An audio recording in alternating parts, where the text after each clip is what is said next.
Morning, Evan. Morning.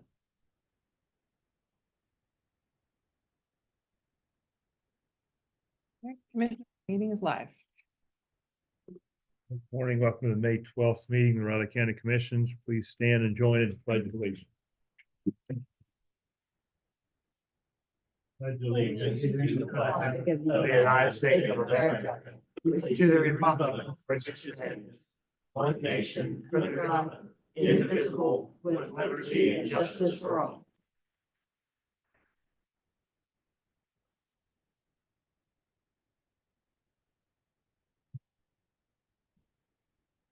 Morning, John. Any public comment? Got a few. Good morning, Commissioners. Amanda Webb, Planning Director. I just want to announce real quick that the existing condition study for our comprehensive plan update is officially on our website as of like an hour ago. So I wanted to thank you, Vivian, for posting that like right away. So I just wanted to make sure people are aware of that. That is available for the public. Again, that website, of course, rileycountyks.gov/plan, PLAN. That's our comprehensive plan update webpage. And also just a reminder of our existing conditions, community workshop coming up this Wednesday, May 14th, 6:00 p.m. at Potter Hall. Thank you.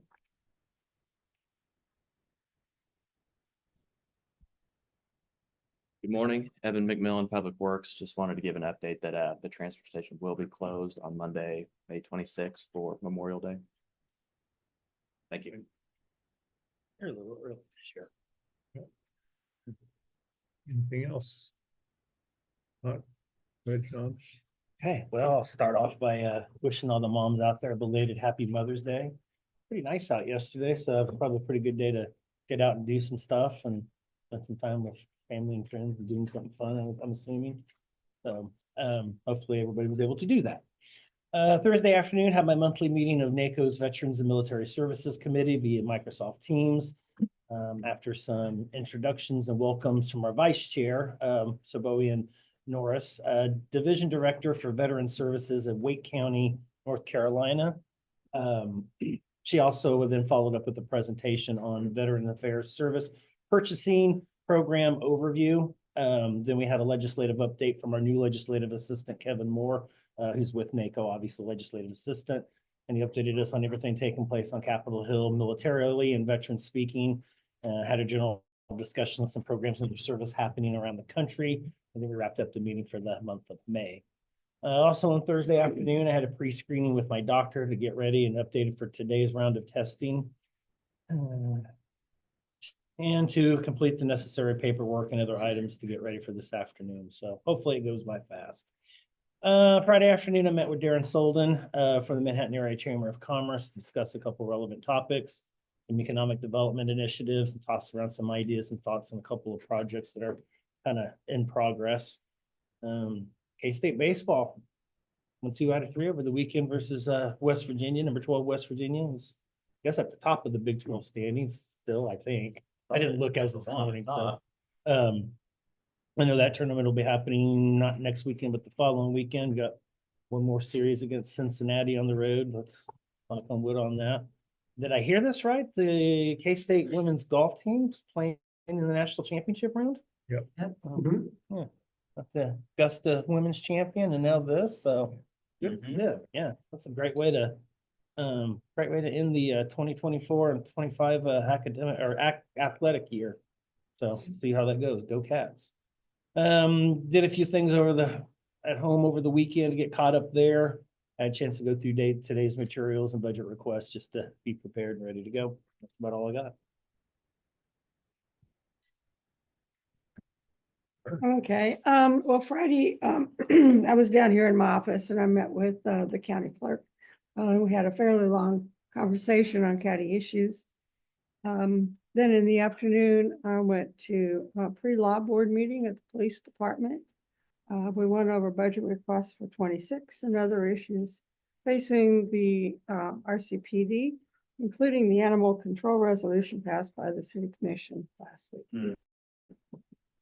RCPD was all blindsided by that, so. Yeah. Interesting. Anyway. I had some comments there, but I'll just leave it alone.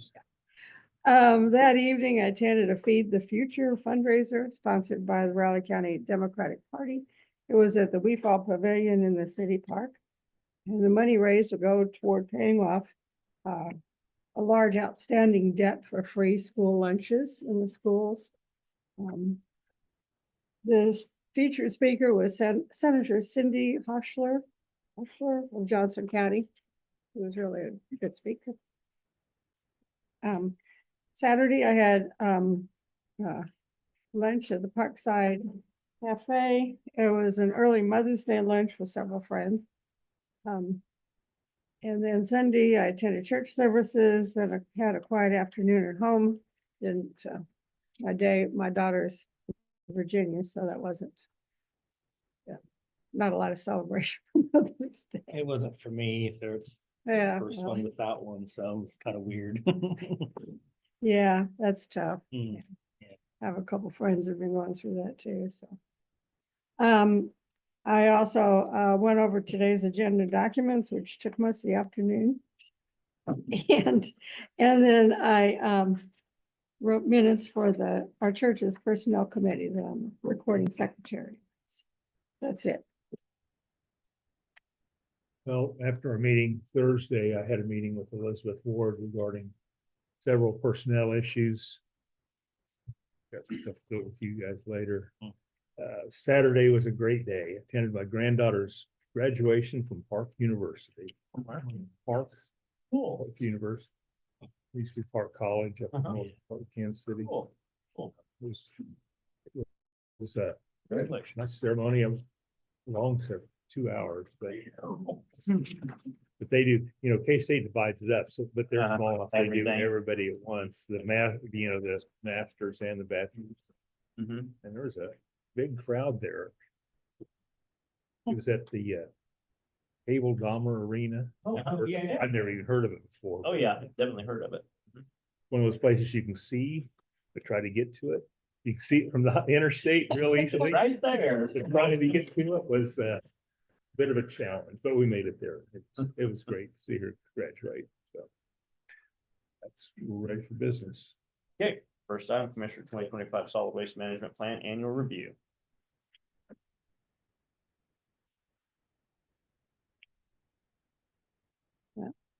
It's very long. Mhm. I would like to make a motion to approve resolution number 051222025, adopting the solid waste management plan annual review for 2025. Second. Been moved and seconded to approve resolution 05122025, adopting solid waste management plan annual review for 2025. All in favor? Aye. Please sign.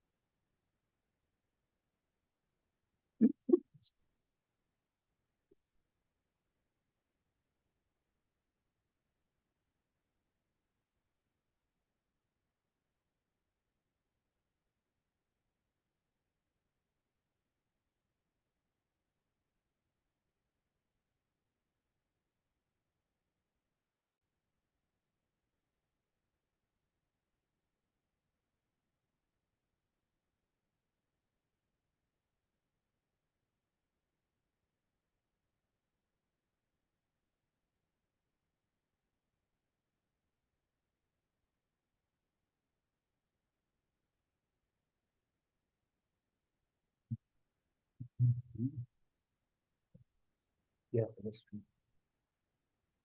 I think it goes to us and it goes to the state. Yeah.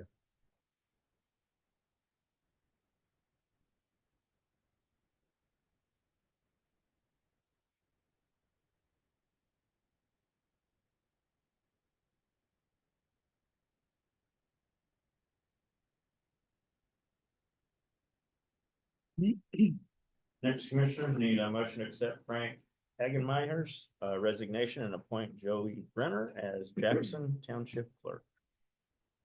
Go ahead and move to accept Frank Hagemeyer's resignation and appoint Joey Brenner as Jackson Township Clerk. I would second that. Moved and seconded to accept Frank Hagemeyer's resignation and appoint Joey Brenner as Jackson County Township Clerk. All in favor? Aye. And Commissioners need a motion, to approve the corrected water supply contract with Rural Water District Number 1 for Kansas University Water Park Benefit District. So moved. I would That's a second. long one. I would works. second That works. Been moved and seconded to approve the revised or amended water supply contract with University Park. All in favor? Aye. All three please sign. It's a good setback.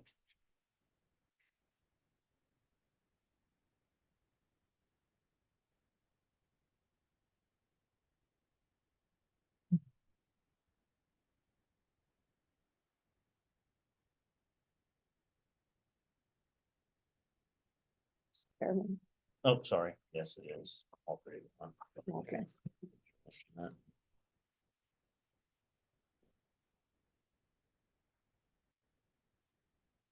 Yours. Your copy. Look on the back. You want to blur that one, huh? Thank you.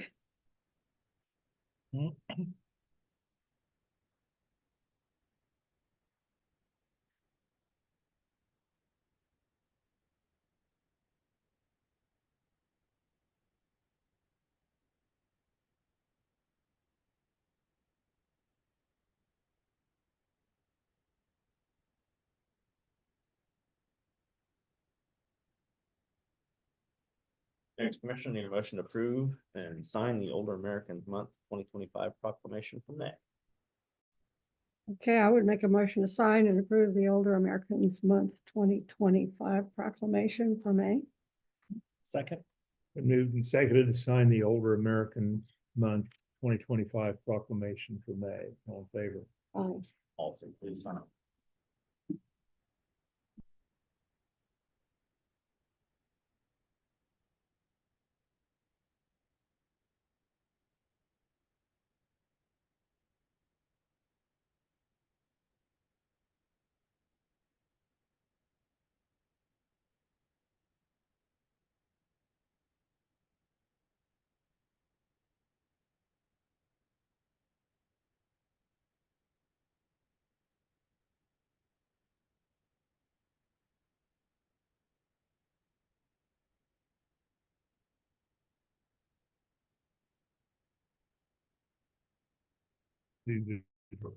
Sure.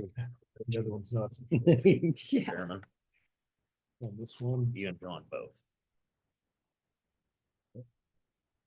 Wasn't there then? Now there's.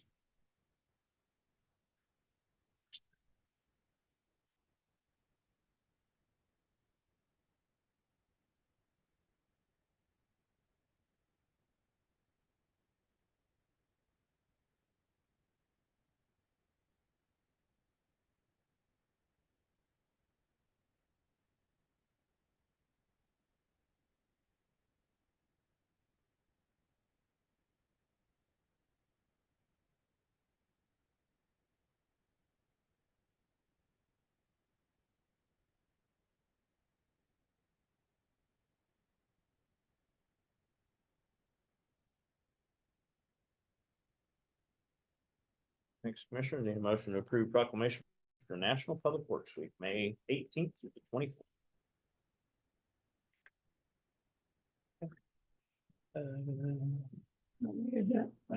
Out of here. I'll go ahead and make a motion to approve the proclamation for National Public Works Week, May 18th through the 24th, 2025. I would second that. Been moved and seconded to approve the proclamation for National Public Works Week, May 18th to the 24th. All in favor? Aye. All three please sign.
Next, commissioners, I have the resolution for voiding outstanding checks issued by Riley County prior to April 30th, 2023.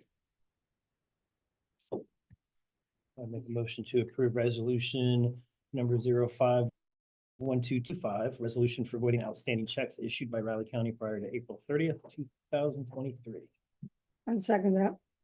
Been moved and seconded to approve resolution number 051225. Resolution for voiding outstanding checks issued by Riley County prior to April 30th, 2023. All in favor? Aye. All three, please sign. Bigger checks in that thing this time. Yeah, Mhm.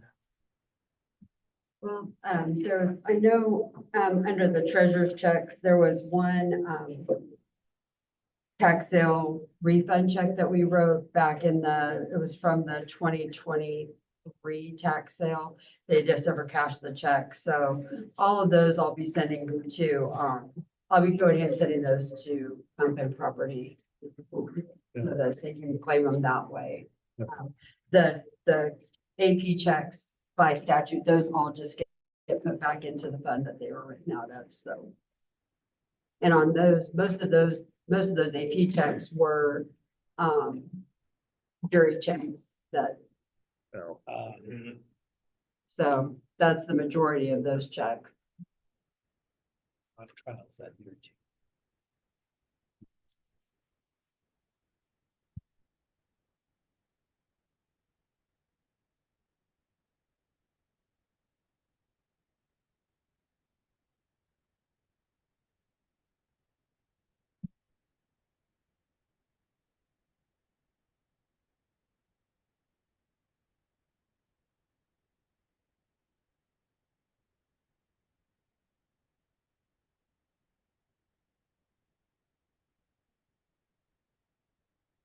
Next, commissioner, Raleigh County Employee Action Forms, Denise Dixon, Customer Service Rep 1, Treasurer's Office, Separation of Service, Penny Zeelinkoff, new hire, Residential Appraiser Supervisor in the Appraisers Department, Robert Mullen, new hire, Paramedic EMS Ambulance Department. All three, please sign.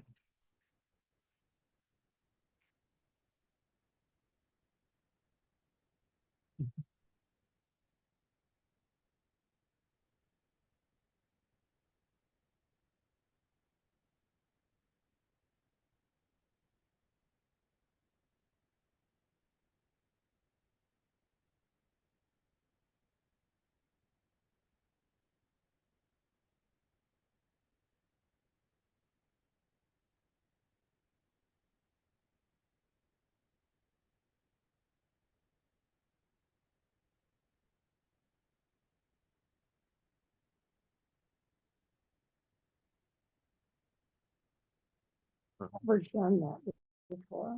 I've done that before. It's always with an important document. I can't find it. I have to do that. Must be lined up. I was like, what did I do with it?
Next, commissioners, need a motion to approve the transfer fiscal analyst HD to the health department. Commissioners, I have a correction.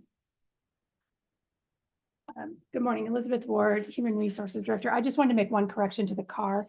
I documented that the Health Department Director had requested the change from the commissioners, and she informed me that that is inaccurate. So I just let her know I was going to make that edit when I presented to you. So my misunderstanding there. Okay. Get a motion? Yeah, I would move to transfer, approve the transfer of the fiscal analyst HD to the health department as corrected. I'll second. Been moved and seconded to approve the transfer of the fiscal analyst HD to the health department as amended. All in favor? Aye. Aye. All three, please sign. The difference on the two salaries that's just merit at the moment, right? From the previous gold sheet, you mean, or but that is her actual pay. Since we have an incumbent, that's her actual pay and Right. what she's making. You listed one for 25 and 26, and I'm just trying to make sure. Yes, that is merit. Okay. I'm tracking. I wasn't sure which thing you meant. I didn't say it real well. That's my fault. Just so you have a good, since we're in the middle of budget season. Right. So, Fair enough. Commissioners, have any changes to the minutes? I don't have any. Didn't see anything either. I would make a motion to approve the minutes as written from the May 8th, 2025 meeting of the Board of Riley County Commissioners. Second. Been moved and seconded to approve the minutes of the May 8th meeting of the Raleigh County Commission. All in favor? Aye. Commissioners, any out of the tentative agendas look?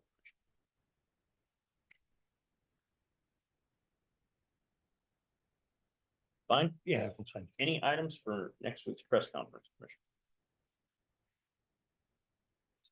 If not, a little bit of a break. I'm up at 9 o'clock on year-to-date budget expenditures. Wanted to add something. I talked to Brian. Need to make motion to add an executive session during Brian's administrative time at 10:40. It's for non-elected personnel. Okay. I'll tell you that. Okay. Sorry. That's, I drafted it up. I figured that's what it was. Okay, I would make a motion to add an executive section to Bryant Parker's administrative services. related to, Counselor's office. Second. Been moved and seconded to add an executive session to the administrative work session during at 10:40. All in favor? Aye. That was at 10:40, Greg? Yeah.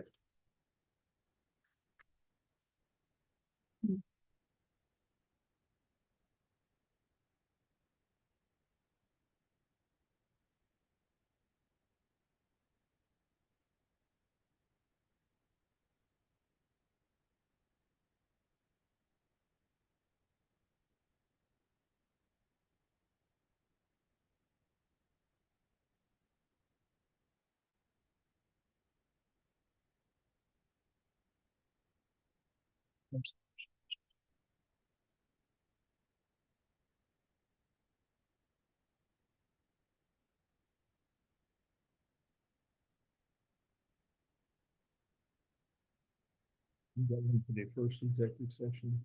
I'm gonna do that one now. Okay. That's with the board and, Mr. Vargo, correct? Yes. Uh-huh. Okay. No, oh, I thought there was someone else. Well, no.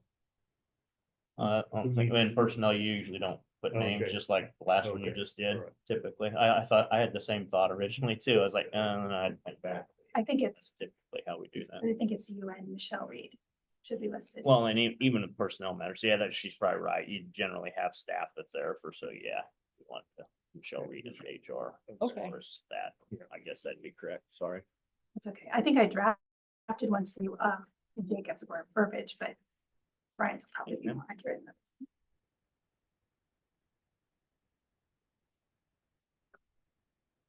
Brittany, I want to thank you for all the work you put into training the fiscal analyst. It took a while. Both of you, by the way. Been a long haul. Thanks. I would agree. Thank you.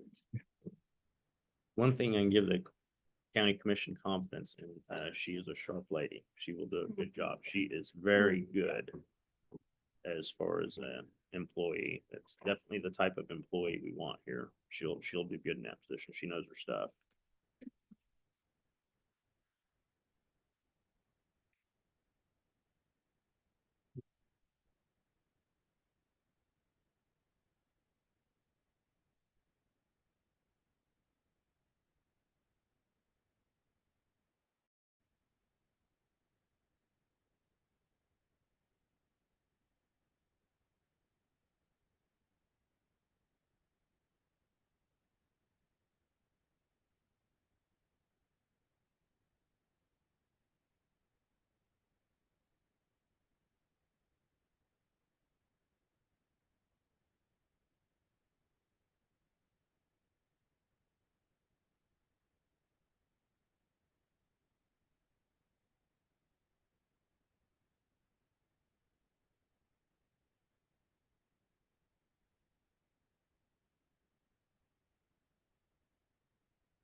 Greg, do you see that? Yeah.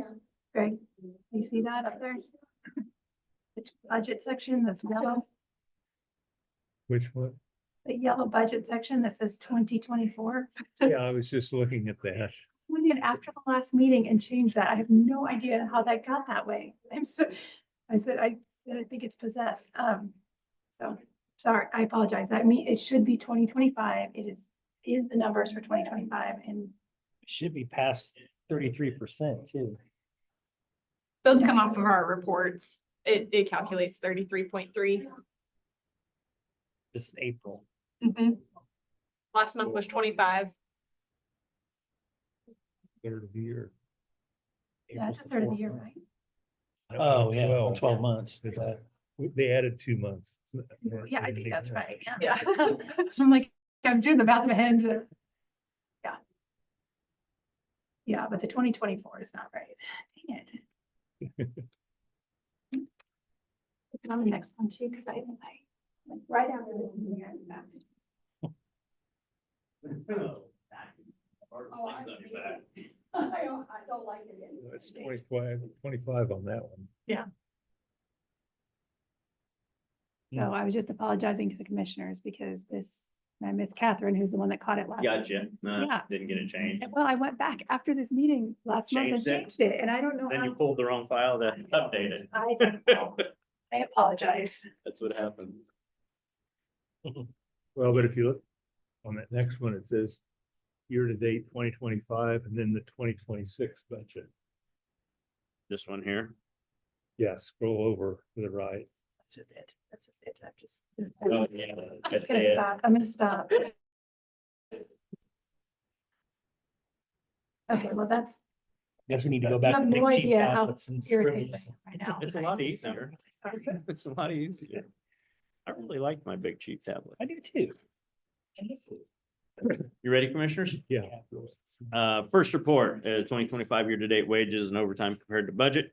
You see in the upper right-hand corner, we're at 33.33 point in time of the year. That's just what we use, commissioners, the financial barometer to comparatively see where the respective budgets are.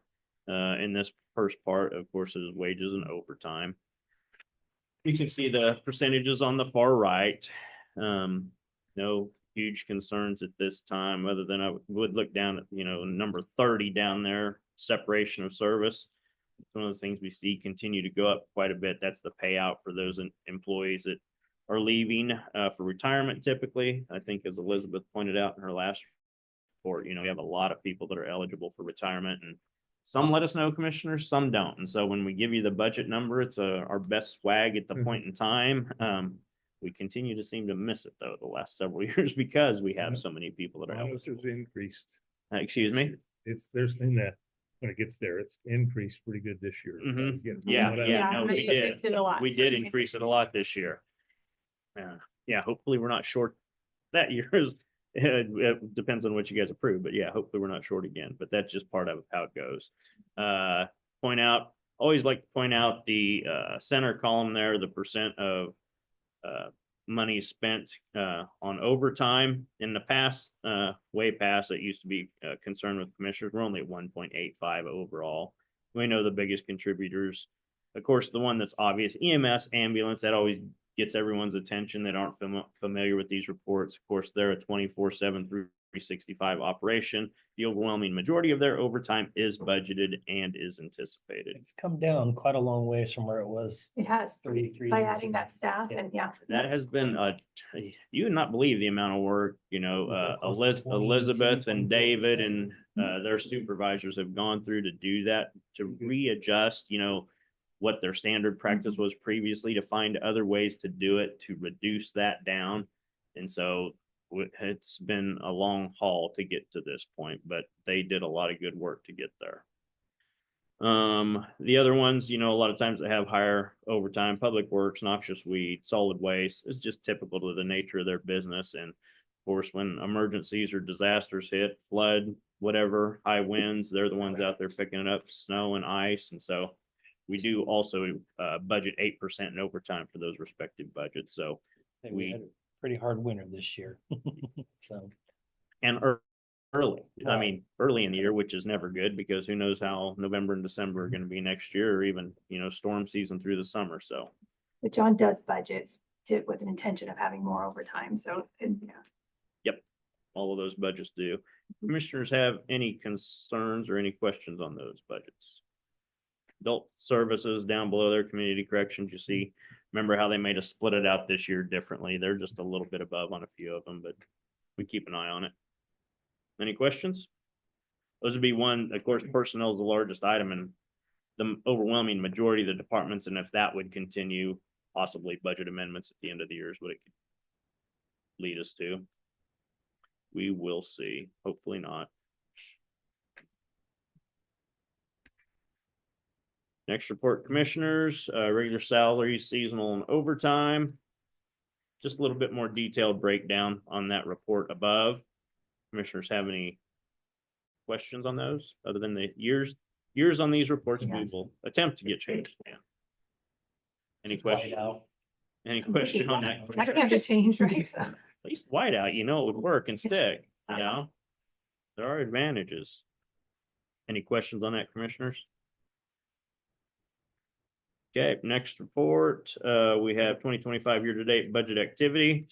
You can see those highlighted in the blue are those that are in excess of that 33.33%.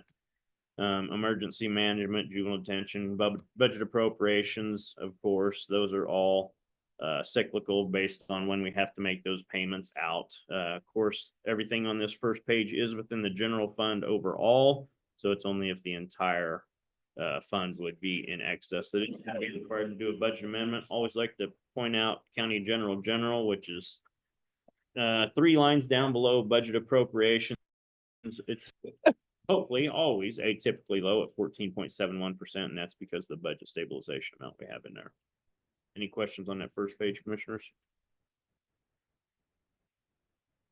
Next page, 2025 year-to-date budget activity. You can see highlighted in the blue, there, community corrections, Fort Riley salary appropriations, and then we have RCPD operations, of course, attributed to their appropriation amounts that we pay out. And something we continue to have to watch is due to their high population, as you'll see later on, commissioners, all the increased medical costs, and that's just going to unfortunately continue. Any questions on those, commissioners? Next page is all enterprise funds. Those funds do not assess or collect any ad valorem taxes, commissioners, so it has no impact on the mill levy.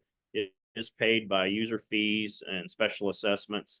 The individuals that use those properties, those services within those districts. So everything's looking good there at this time. Any questions? 2024 to 2025 month to month and also year to date comparisons of the respective departmental budgets.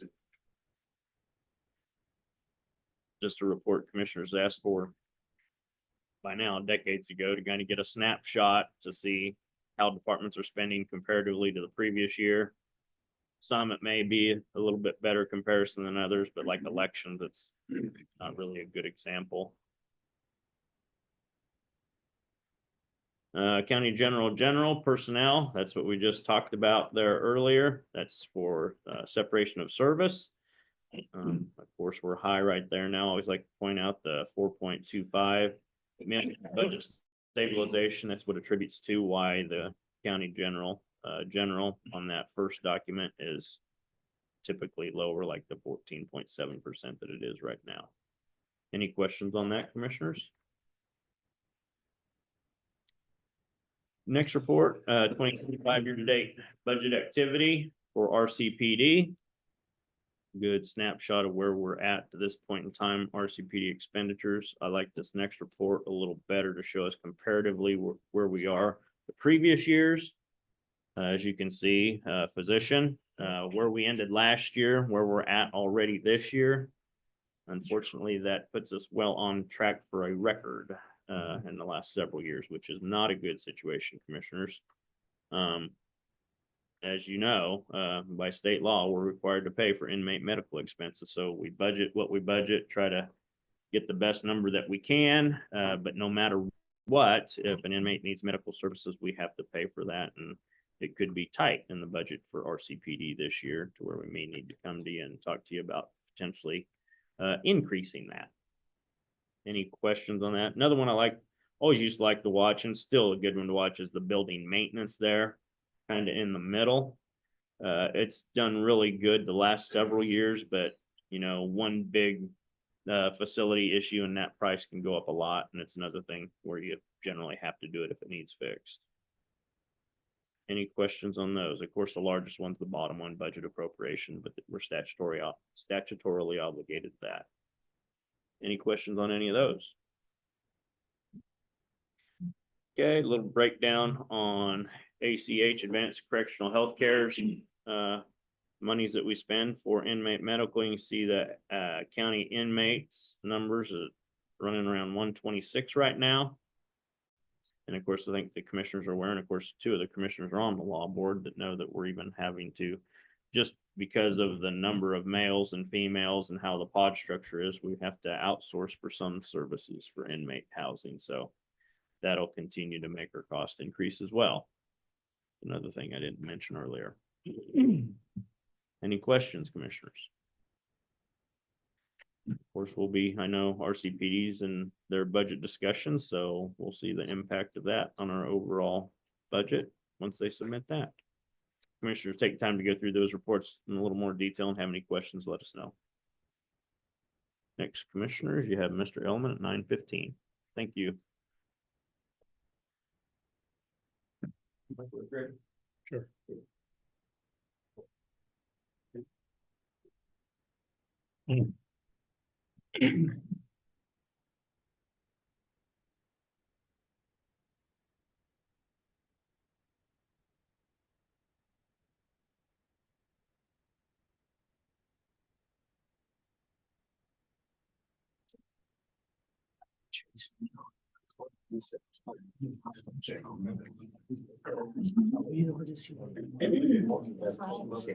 I was just laying and waiting for him.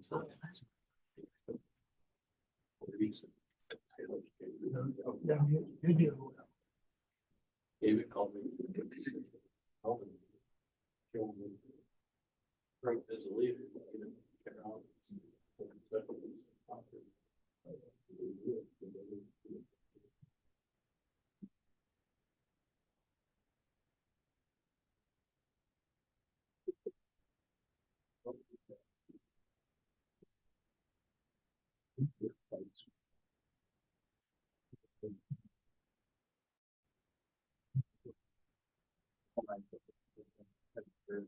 Oh, Elizabeth, you got a quick second before you head out?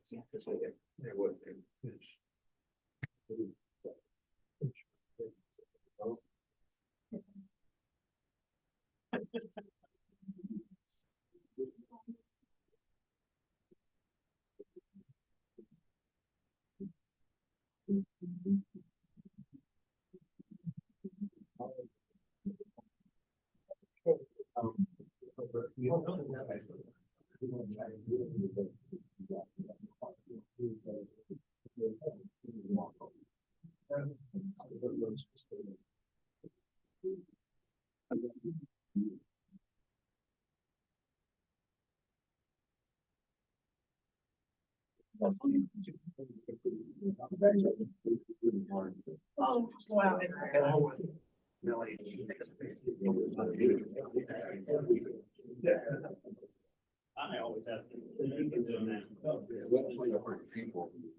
I'm trying to put you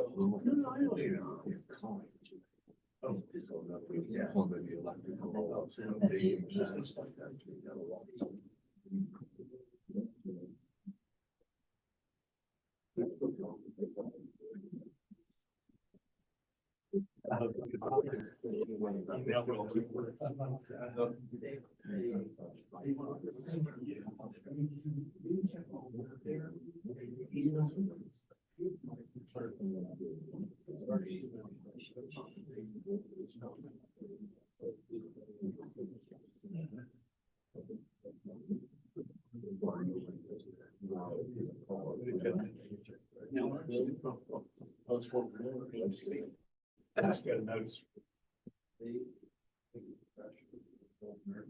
don't go in the store else. I register. Yeah.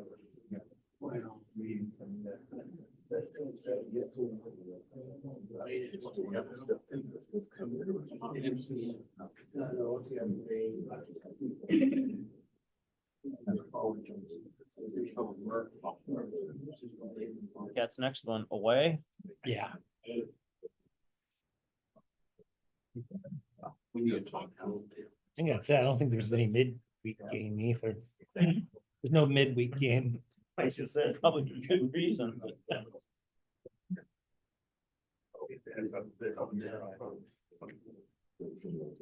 Just gotta hope they can do some damage in the tournament. Yeah. Yes. Winning it wouldn't be a bad option. Getting to the last day or something. And it's kind of wide open. Big 12. Yeah. I agree. I agree.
John.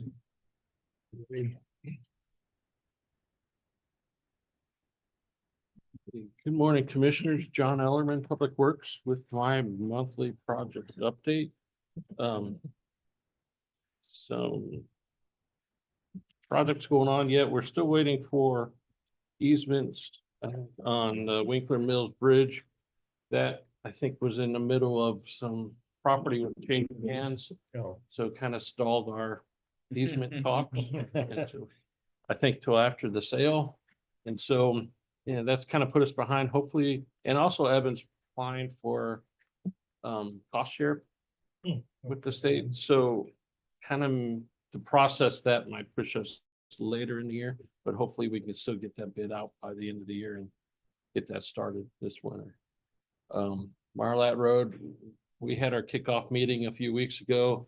They did some traffic counts that 1 week we had in between Denison just being closed for a week for the traffic light, and then roundabouts, but we had a week to kind of study turning movements and traffic counts in that area, so they knew where to go with some look at it for turning lanes.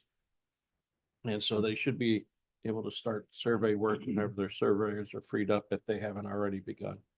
I've not seen them out there when I've gone through, but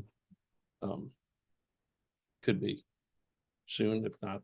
I've not checked in with them for a while, but that's work's coming up, so they have started the process of beginning design work.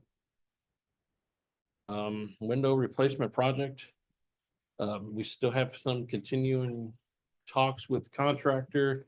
They've been in last week, I guess. Yeah, you knew that when they come by. Well, they're at the meeting, and I apologize for that. We're glad to see him, here. It's okay. That is progress that we're running, so. I think we're supposed to meet with BHS and their project managers they want to have at least try to see most all the windows before we get going too. I need to sit down with them to talk about security issues and getting people into community corrections for sure. So that may become requiring background checks for the employee employees that are going to be in the building in that space. So we're gonna work through that.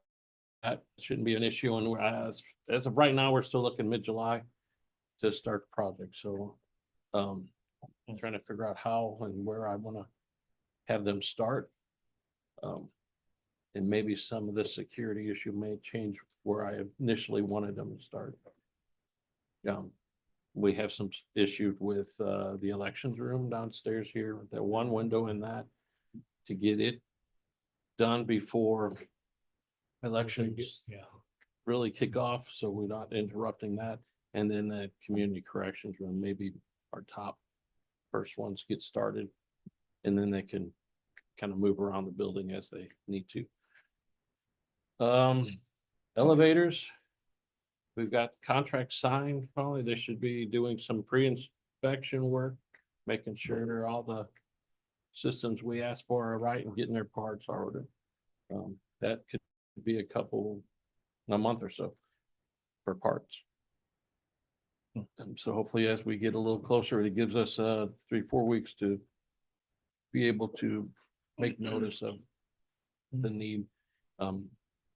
I see the courthouse being the biggest issue. That's going to be first, is maybe scheduling around maybe big trials. Parks crew, with the rains and stuff, they're busy mowing, doing some park cleanup, courthouse plaza, making sure the landscape beds and stuff looking nice.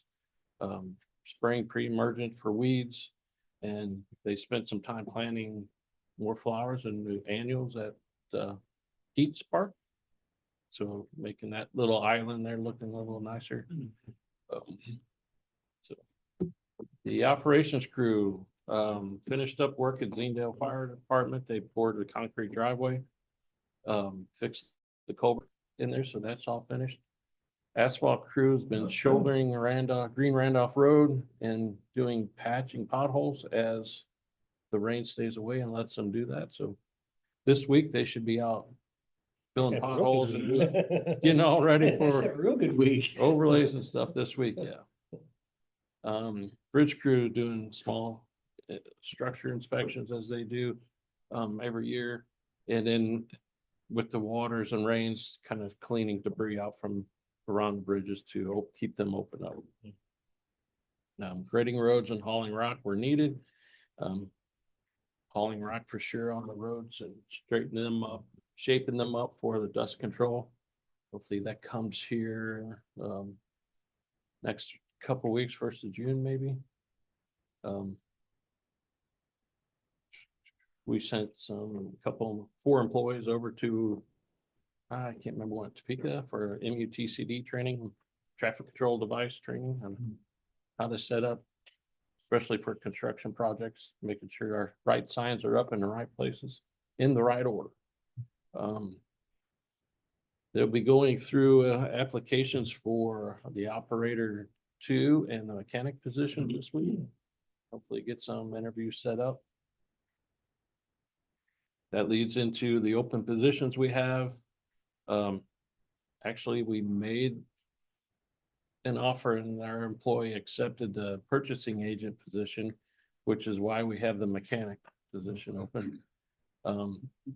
We are looking through applications for operations manager. A lot of interest, but not much on experience in the areas we want to. A lot of managers, but not in road and bridge construction type. Still going through some more park seasonal applications. They're not coming in all that quickly. Anymore. We did make an offer to one for this summer. And then public works operator, one or two, hopefully a two in a mechanic position. So University Park Lagoon, we're looking at getting close to 90% plans and sending those into KDHE for approval. Working on easements and finishing up plans to relocate the rural water district water line into there, since it gets into the area where we want the lagoons to be. Keats, I guess Amanda's been keeping us up to date on that. I've been working with BG on lift station details and routing the sewer lines and how we want those to, how they work for our maintenance.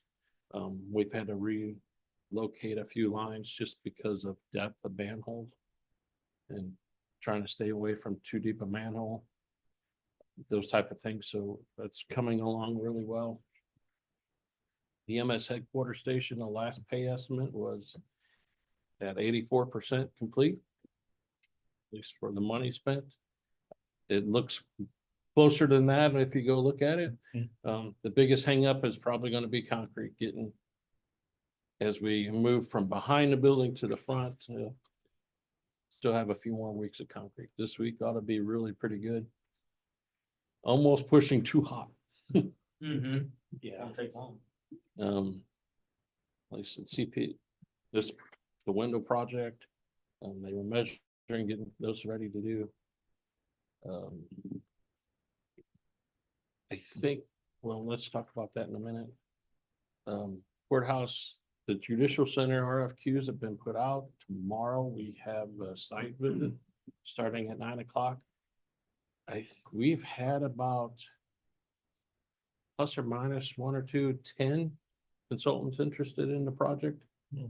Since we sent them out, we had 2 kind of back out. But we'll see how many show up tomorrow. We might have to divide up the group so we're not crowding any one area, and we don't lose somebody in a building they're not supposed to be lost in. Evan and I went to Kansas County Highway Association meeting last week in Hayes. Been working on budgets. And I am planning to be gone for a few weeks here, starting 1st of June for extended leave. And I'm trying to now get people to help me cover some of these projects. The biggest one's going to be the consultant selection. We're right in the middle of that for the judicial center study. Trying to figure out the best way to approach that and who can help me out there. And I think if it's all right, I'm gonna need to talk to Diane yet, but I want to push back the sending out that for the RFQs for the health department FCRC, at least till I get closer to being back and being more involved in that selection process.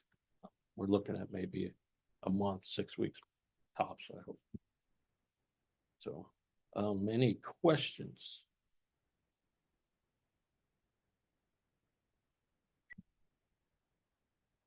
Thank you. Thanks, Sean. Commissioner, you have a press conference at 9:30.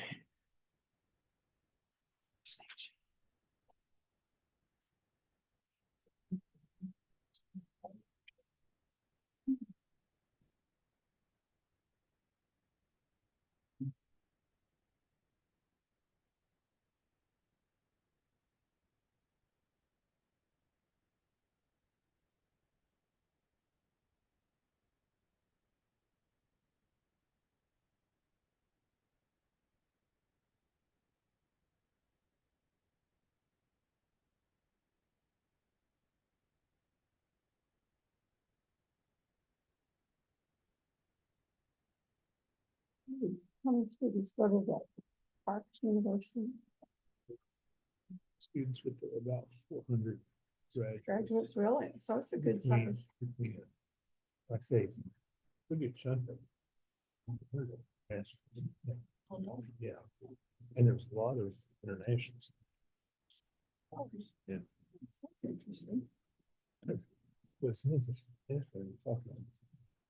factor last week.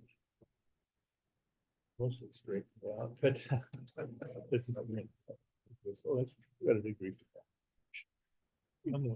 He said that chiropractic school there has a co-op. Cleveland, chiropractic. Cool. Yeah, I like him. It's amazing driving or traveling, how many university signs you see that you've never heard of. Mhm. Kansas, there's so many smaller universities too, you know, there's don't even think of. I don't know, have you ever been to Park University? Have not. It's a beautiful on hill. Oh, really? Buildings. It's all neat.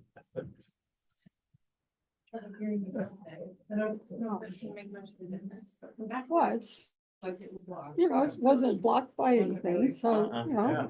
Alright. It's just that- Sitting it kind of was like it was, and then when I got up there, I said, "Well, I can do that." No, and Vivian, you might talk to IT, you know, the lower profile's nice, neat, but that might be part of one of the problems with the lower profile, where the other ones were taller, you know, and got over, but it seems like we've had issues with that, and I wonder if it is, if they're so short down.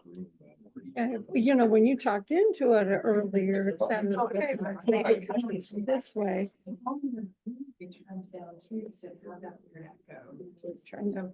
I'll try it. I have. You're right. Okay. Just sitting there. Well, I've pointed it more towards me. I don't really necessarily want. everybody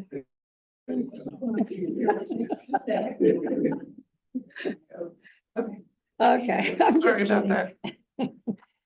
that. Well, it's on a hill. And where And is, where, yeah, that's what I was just gonna ask. Parkville. It's one of those little, kind of like Johnson County is, like, it's like that way on that, there's a whole bunch of little towns scattered up. North Kansas City. Yeah, I've seen the signs before. I really like the North Kansas City area. There's a chiropractic we used to go to over there, Oh. that old established area, and they get an old downtown there. Have you been Yeah. down there? That's super cool. And the houses around there are really Yeah. neat. There's some nice areas there. I really like that area. That's the North Kansas City Hospital, that big giant Yeah. hospital there is where Madison, one twin for first coming out of Washington. One of your girls went to St. Mary's. Michaela, the one that's in Texas. It's this one, the roommates. Roommates there. Been Park and then he's.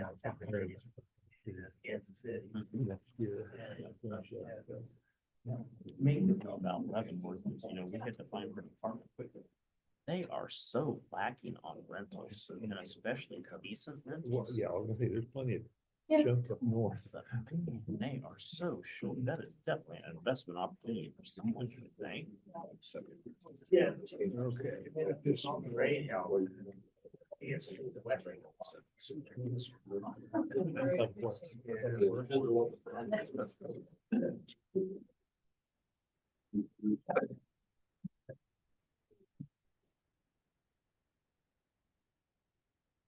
Right.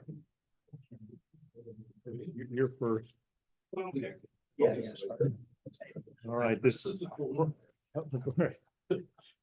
proclamation for National Public Works Week, May 18th to 24th. Whereas public works infrastructure, facilities and services are of vital importance to sustainable communities and to the health, safety and well-being of the people of Riley County, Kansas. And whereas such facilities and services could not be provided without the dedicated efforts of public works professionals, engineers, managers and employees from state and local units of government and the private sector who are responsible for and must plan, design, build, operate, and maintain the transportation, water supply, sewage and refuse disposal systems, public buildings, and other structures and facilities essential to serve citizens. And whereas It is in the public interest for the citizens, civic leaders, and children in the United States of America to gain knowledge of and to maintain a progressive interest in understanding the importance of public works and public works programs in their respective communities. And whereas the year 2025 marks the 65th annual National Public Works Week sponsored by American Public Works. Now, therefore, let it be known that the Board of County Commissioners of Riley County, Kansas, do hereby urge Riley County citizens to join with representatives of Riley County Public Works, the American Public Works Association, government agencies, in activities and ceremonies designed to pay tribute to our public work professionals, engineers, managers, and employees, and to recognize the substantial contributions they have made to our national health, safety, welfare, and economy. You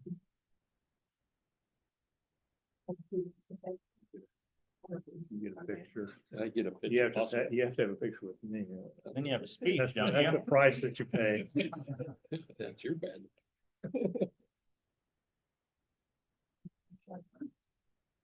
If you say so.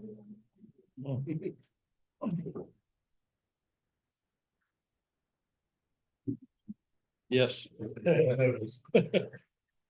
You're not holding You upside may as down. well just stand up over here. Me too. All right, 1, 2, 3. And 1, 2, 3. 1, 1, 2, 3. Okay, let's do 3. Far enough back, but I look okay.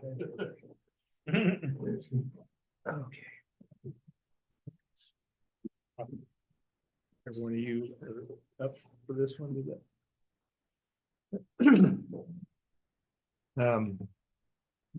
Whereas the Older Americans Month is observed nationally as a time to recognize the contributions of older Americans, highlighting aging trends and reaffirm our commitment to serving older adults.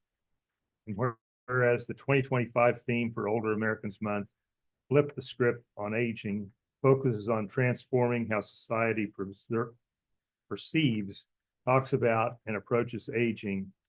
And whereas Riley County's growing population of older adults enriches our community with their strength, wisdom, and diverse life experiences, and Riley County is committed to honoring their contributions, exploring opportunities for them to stay active and engaged, and highlighting the opportunities for purpose, exploration, and connection that come with aging.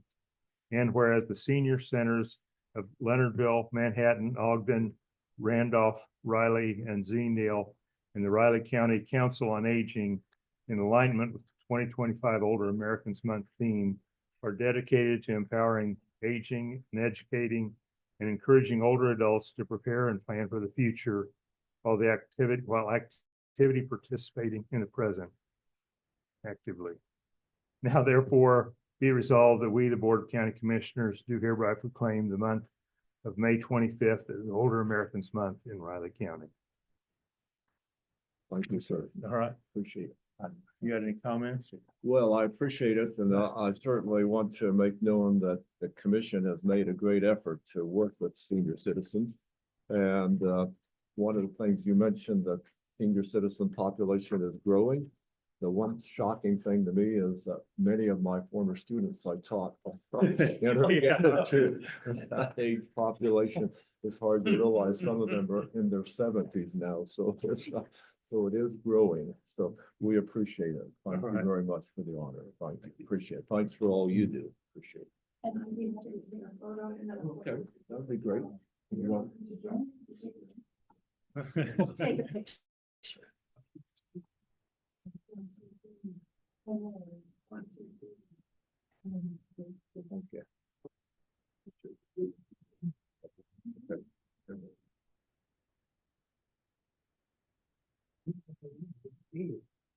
Well, like that old friend says, I'm okay with it.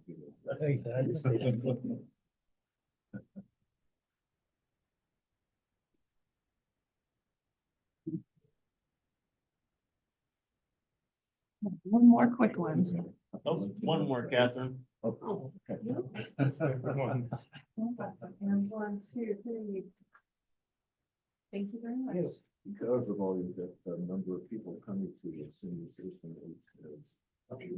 Yeah, I noticed that. Yeah. Everything you do. All right. Thank you, sir. Thanks, Kevin. Thank you, sir. See you. Commissioners, it's time for Mr. Parker. And you would take the lead. Either way. Morning, commissioners. Brian and I are here to just discuss with you, one, really the big question is do you want to make any changes to the resolution, current county resolution regulating fireworks in Riley County? And then two, if you do want to make a change, what are those changes you want to make? As you know, this Senate passed Senate Bill 199, which changes the state laws to where retailers can sell year round, if not restricted by the local jurisdiction. If they have a permanent facility, you know, they can't pitch a tent all year long, but they have to have a fixed facility that's registered with the state fire marshal's office. And then they extended the dates that citizens can shoot off fireworks. And so our questions to you are, one, again, do you want to make any changes to our resolution? And if so, do you want to make those to match the Senate Bill 199 or some variant of that? I don't know if Brian. Summarize our resolution? Yeah. Right, so presently our resolution, right, and these would be the things that, right, and I can only hope that my comments aren't inflammatory. I'm sorry, I've been waiting for this pun for a solid 20 minutes. So presently our resolution, it restricts sale. We don't allow for year-round sales, right? And it restricts sale to July 1st through July 4th, right? And it restricts discharge for the, you know, use of fireworks through from July 1st to July 4th, unless you're on ag land with what, a 200-foot setback? I believe so. So there is not a thriving fireworks sale community in unincorporated Riley County. We think we have one stand. Yeah, typically, well, I think maybe a few more. We have one public display, but a lot of them are in the incorporated cities.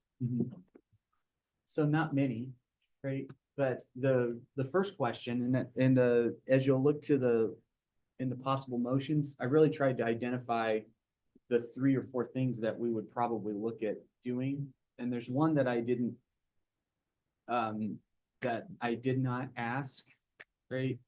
Right now, we don't charge anything, right, for a permit for a display, right? Right. And that was, I talked with Jake Conrari about, and he said, yeah, we don't charge anything for a permit for a display, right? So like a fireworks show, but we do charge $25 if you want to get a permit to go out and sell fireworks. And I think the requirements are pretty, they're pretty bare bones, but so are the requirements out of the state fire marshal. And basically the whole point of the permit is to make sure you're not setting up your stand to sell fireworks too close to a gas station or to, right? I think the fire marshal says you can't be, is it within 100 foot or 50? I think it was farther than that, wasn't it? Really? I was surprised how close you could be, right? And also you're not supposed to store them in the sun, right?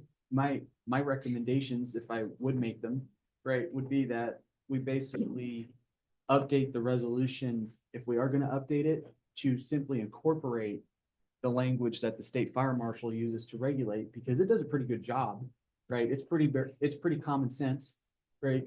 And then you make, really the decisions would make, that would be a policy decision, would be if you're going to have year-round sales, or if you're going to expand seasonal sales, right? Because the max they could go under the new Senate bill is June 20th through July 7th, right? For both sale and fire, right? And or discharge. And then also, if you want to look at adding a permit fee for the display, and if you also want to add it, or if you want to look at the discharge, like a seasonal retailer, if you want to increase the fee for that, it's set at $25 currently. Generally, the thinking about fees is that there is actually law on this, right? Fees, we generally try to set to cover actual staff time, right? And so I don't know how much time it takes, but I bet it's more than $25 worth to go out and do that. So we might look at, because the fee was set in 1975 or 78. And also we would probably, if we were gonna update the resolution, update the insurance coverage that you have to do a display, because right now it's at $1 million, which I think was pretty darn adequate back in 78, but we might want to make it a little bigger now. And do you think we need insurance for, I mean, I can't really say that we would need insurance for a sales permit. I mean, that seems a little, that seems a little excessive, but display, we want to make sure that they have some insurance in case something goes horribly wrong. Like you said, for the sales, I would recommend just matching the state fire marshal's office regulations, and that way there isn't any discrepancy. Yeah. 2 sets of rules to follow or whatever. So I guess it. And I did a quick search on the fees, I think, and I didn't ask Brittany, but I think roughly since 78, the CPI is like 340% roughly. So, $25, 300%, $100, just as a suggestion, so it's kind of what's the commission's pleasure. Like I said, how many? You said we've had one basically outside. I think so, Yeah, yeah. I know Riley it has one, varies. but it's always inside. Yeah. So, there's one in Leonardville, one in Riley, or not Leonardville, Randolph. Randolph. Well, there's probably one in Leonardville too, but I know of Randolph's. You don't think there is one, I don't remember seeing. Ogden has one. Yeah. but if they're inside the incorporated city, then it's up to the city to regulate them. And do you know if cities have changed I don't know. theirs? I don't know. Because that might be something we want to kind of match what the other cities are doing, just so it's, if we're different, then everybody's gonna set one right outside the city. If we've got longer hours or longer times than they do, they're gonna set one right outside the city instead of, and I just thought. And We I- might wait and see And what they're since this doing. is so new, everybody's trying to Everybody's trying to get, figure it out at the same who time. goes So, first, huh? Yeah, But I exactly. mean, sales from June 20th to July 7th is It's too much. an awful lot. Yeah. I don't have a strong preference on that.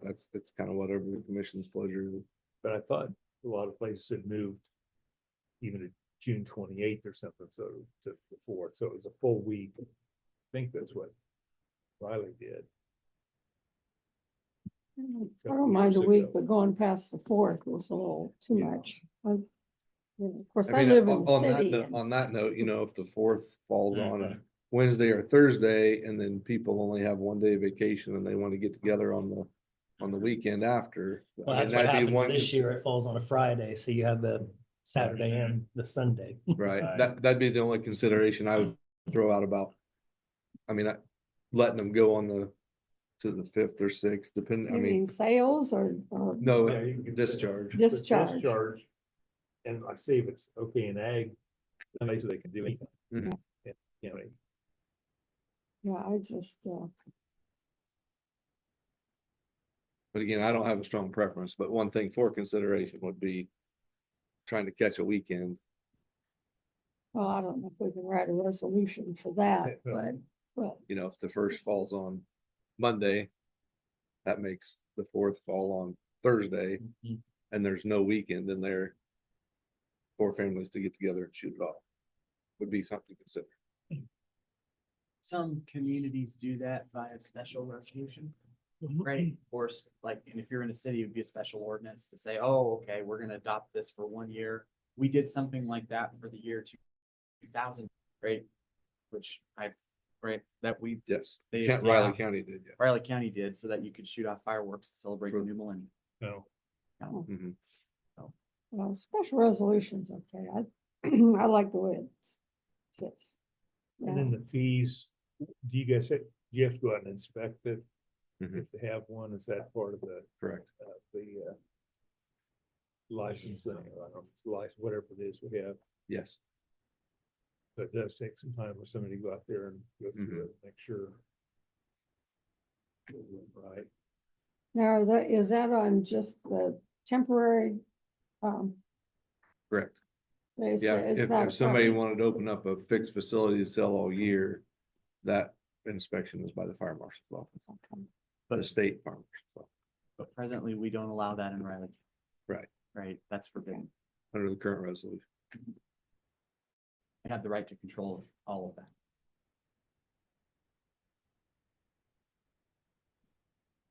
And when is that the bill that they passed, is it going to affect July On pub- 1st this year? No, upon publication Oh, it did, okay, because I know there's some of them, today. okay. Yeah, I I think, think- I think it actually went into effect back at the end of, when did I? Yeah, it went into effect, sorry, April 24th, 2025, because they did it upon its publication in the Kansas Register. I knew there's some immediately and some not till July 1st, so I didn't know. Obviously, they wanted it to be before. Right, July they wanted, 1st. because I thought, if we do it, if it isn't until July 1st, we won't have a problem this year. Yeah, I was hoping, I guess. Hoping to postpone this year. So yeah, I guess that's the first question, you know, 'cause Permanent facility, for this year, if it just went into effect. So that's- There's a definition about mean- what constitutes a permanent, and that's a whole different, this would just be, most likely, we wouldn't be encountering permanents. Right? I mean, that would seem a little. Well, I think, do you think it would be safe to say that there would not be, I couldn't see a massive revolt if the county commission said, I'm not really crazy about permanent sales out in unincorporated Riley County. I don't think practically, and this is just policy, right? This is not my job, right? I've seen a lot of these in the world, right? People like to buy like 2 days before July 1st sometimes. And then they like to, unless there's the way that I've always seen it, the latest I've seen somebody do something is July 5th, right? Fire through July 5th. But if there's something wonky like a weekend, sometimes they'll pass a special resolution and say you can fire all the way up to, like, if the weekend falls on July 6th and 7th. That's what I think it's allowed for, because they wanted to give the whole week to cover the weekend. Right? and we could, correct me if I'm wrong, we could put that into the resolution on the years that, Yeah. the fourth falls, whatever, then, so that we don't have to come back And then we're gonna every. have two pages of stuff. If it's on Monday, this is the rule. If it's on Tuesday, this is the Yeah. rule. It's like Yeah, I old think Christmas regulation I- used to be, is what you're getting into. That's what I was thinking, that it keeps changing every month or changing every year depending on. You never- I just think Every to not scenario. create confusion, we should just match what the state's doing at this point in time and just. To do that, we would authorize sales, Commissioner, from June 20th. Right. I No, know. through the- I don't. I understand. I don't like that. So if that's, so we have one commissioner that wants that direction, and the other two seem not, Like I say, right? if we extended it, like say for a week, of June 28th through July 4th, June 28th through the 4th. I mean, that makes it a week. That gives enough time to get it. And then the fee, So like at 75 or let me, something. let me clarify one thing then. If somebody does shoot off in that state time frame, it goes with the state, how do we enforce it? I mean, we're enforcing our own law at that point in time. Yeah, just. How are like, we enforcing it? I don't think RCPD, anybody's in- I don't think. Okay, do they write a ticket? I think they could write a ticket. Cease and desist or something like that. No. I mean, we're not gonna send Darren out, but then it gets to a bigger question of, well, how do we enforce anything? we pass? Well, that's my point.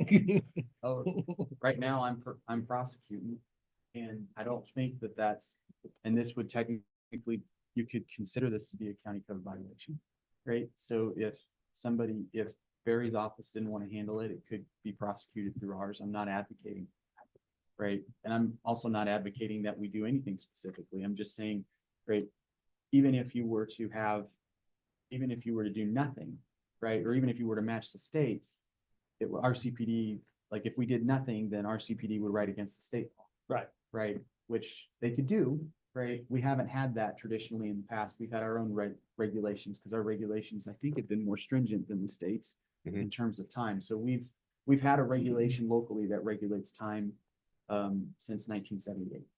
So repealing to go back to state level control would be something, I mean, we could do it, we would just repeal the resolution. Does that make sense? Yeah.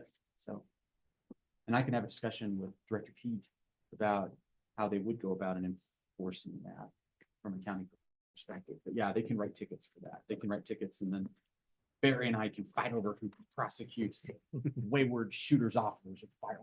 It sounds like a hoot. Generally speaking, they go by and tell them to quit. That's the Pretty method much. I'll speak. I think that's generally the just, that's what they do. Unless somebody, a repeat offender. Yeah, we're just looking for what direction. the What commission- kind of fee do you think? I mean, what time, how much time? I'm sure there's paperwork here and getting out there and back. Yeah, I mean, I threw out the number 100. I mean, nothing overly scientific about that. I don't have a, depending on where it's at, Well, that's true. if Right it, across the street if here it's- or it's in north of Exactly. Randolph. Yeah. exactly, so that can vary anywhere from 45 minutes to an hour and a half, easy, so round number an hour. And depending on who goes out, somewhere around $40 to $60 an hour for a wage, probably, but Usually one of the assistants. usually it'd be Jake typically. And then vehicle and what have you, but a round number would be an hour and a round number would be $100, but that's just my suggestion. Or you have to go out there and come back and Mhm, staff time and all that. right. I think $100 is pretty reasonable. So would there be, and again, this isn't something you'd be adopting today, but would the request be for us to update the resolution to reflect the 28th through the 4th, 28th through the 5th, and then a permit for, Fourth. 28th to the Sorry. 4th. I'm sorry, I get confused. Well, technically it'd be midnight on the Yeah, 5th. midnight, yeah, midnight of the 5th, yeah, or we could say 11:59 on July 4th, right? Okay. So we would do June 28th through the 4th for both purchase and fire. And then we would update the resolution to match the state stuff and and increase the fee from $25 to $100 for the sale. Do we want to add a fee for display? Do we have to do a lot of work on display? No, they send in the permit, we bring it to the commission, and the commission okays it, And, but we don't and go out and inspect it. we do not authorize year-round sales. Yes, no, that's not being discussed. So, I mean. so just slightly correct what Brian said, he said match the state stuff, we wouldn't match all the state. No, Yeah. no, not in terms of the days of sale, Just but the in regulation. the regulations, like thou shalt not sell discharge a firework within 100 feet of. open That kind land. of stuff. Gas station and all that, yeah. I was going through your list here, possible motions and first one's does not, second one's does, third one is, They both say, And also, if we just go by consensus, you're gonna write Yeah. something. okay, yeah, if you wanted, I think articulated the consensus, which would be June 28th to July 4th, sales and shoot. Great. Update the actual operating stuff to match the state, increase the fee to $100 for being a seller of fireworks out in unincorporated Riley County, no year-round sales, and everything else stays the same. Okay. Right. Thank you very much. Thanks. Ryan, if you would relay that exactly. I'll the type action, it out. The consensus, that Yes. way we get it correct Sure, absolutely. for the record. And commissioners, I was originally not going to be here today. I know I communicated that. I think in about 10 minutes, I find out I'm a new uncle and I'm not going to be much use for the rest of the day. My mind's going to be on that baby. So I'm going to take off if that's all right, unless the commission has anything else that you'll need from me today. I think Jake's got the rest of it covered, but well, we have the, oh, never mind, I can stay through lunch if that would be No. you. no, okay, Okay. okay, the other one was just for us, so, okay. Fine, Good luck. I'll send pictures. Congratulations to the new mom. Thank you very much, Commissioners. And of course, I'll be available by phone if anybody has any. Thank you. How long do we need? Do we want to clarify Which one are these we gonna things? do? That one. First one. The So work full conduct. time. Till 10:40.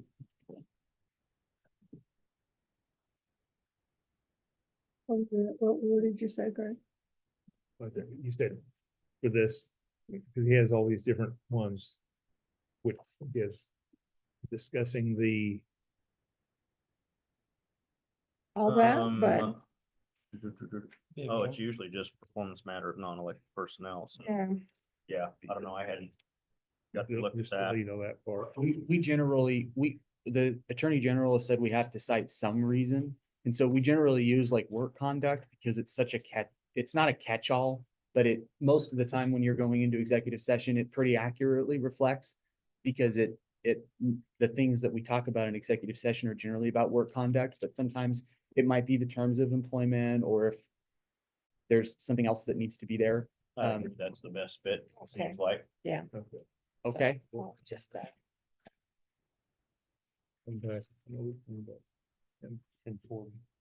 You make sure to kick them out Yes, in there too. and you said 10:40? Okay, so I'll move that the county commissioners, including Chairman McKinley, Vice Chair Folke, and Commissioner Ford, with Rich Fargo County Clerk and Michelle Reed, Human Resources Manager, recess into executive session on a performance matter of non-elected personnel, an exception to the Kansas Open Meetings Act for the purpose of discussing the work conduct of an employee and to protect the privacy of the employee. The open meeting to resume in the county commission chamber at 10:40 a.m. Long time. 40 minutes. It is, Do we need that long? Do we need that long? 40 minutes? most likely, if not longer. Okay, Okay, I would second that. been moved and seconded for the county commission to recess into executive session for reasons previously stated under the performance matter of non-elected personnel exception to the Kansas Open Meeting Act. All in favor? Aye.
Commissioners, the meeting is live.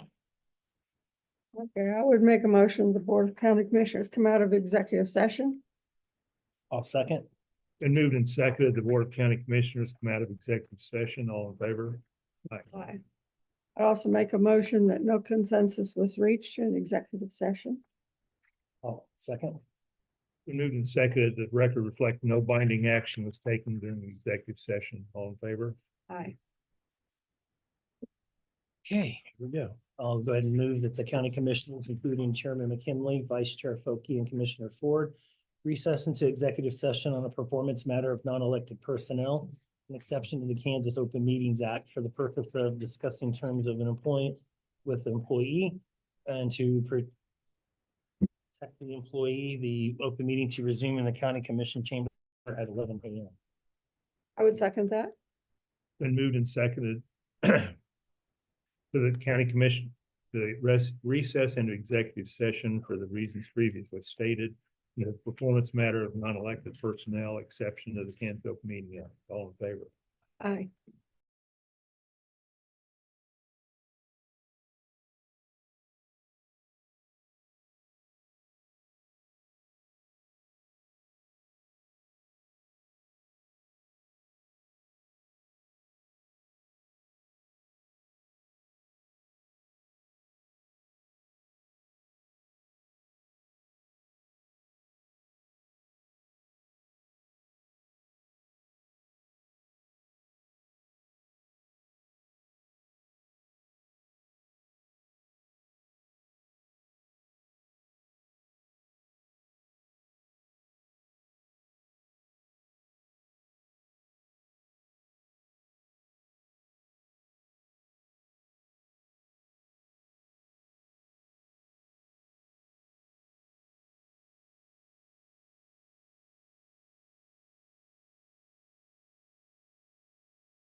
Commissioners, the meeting is live.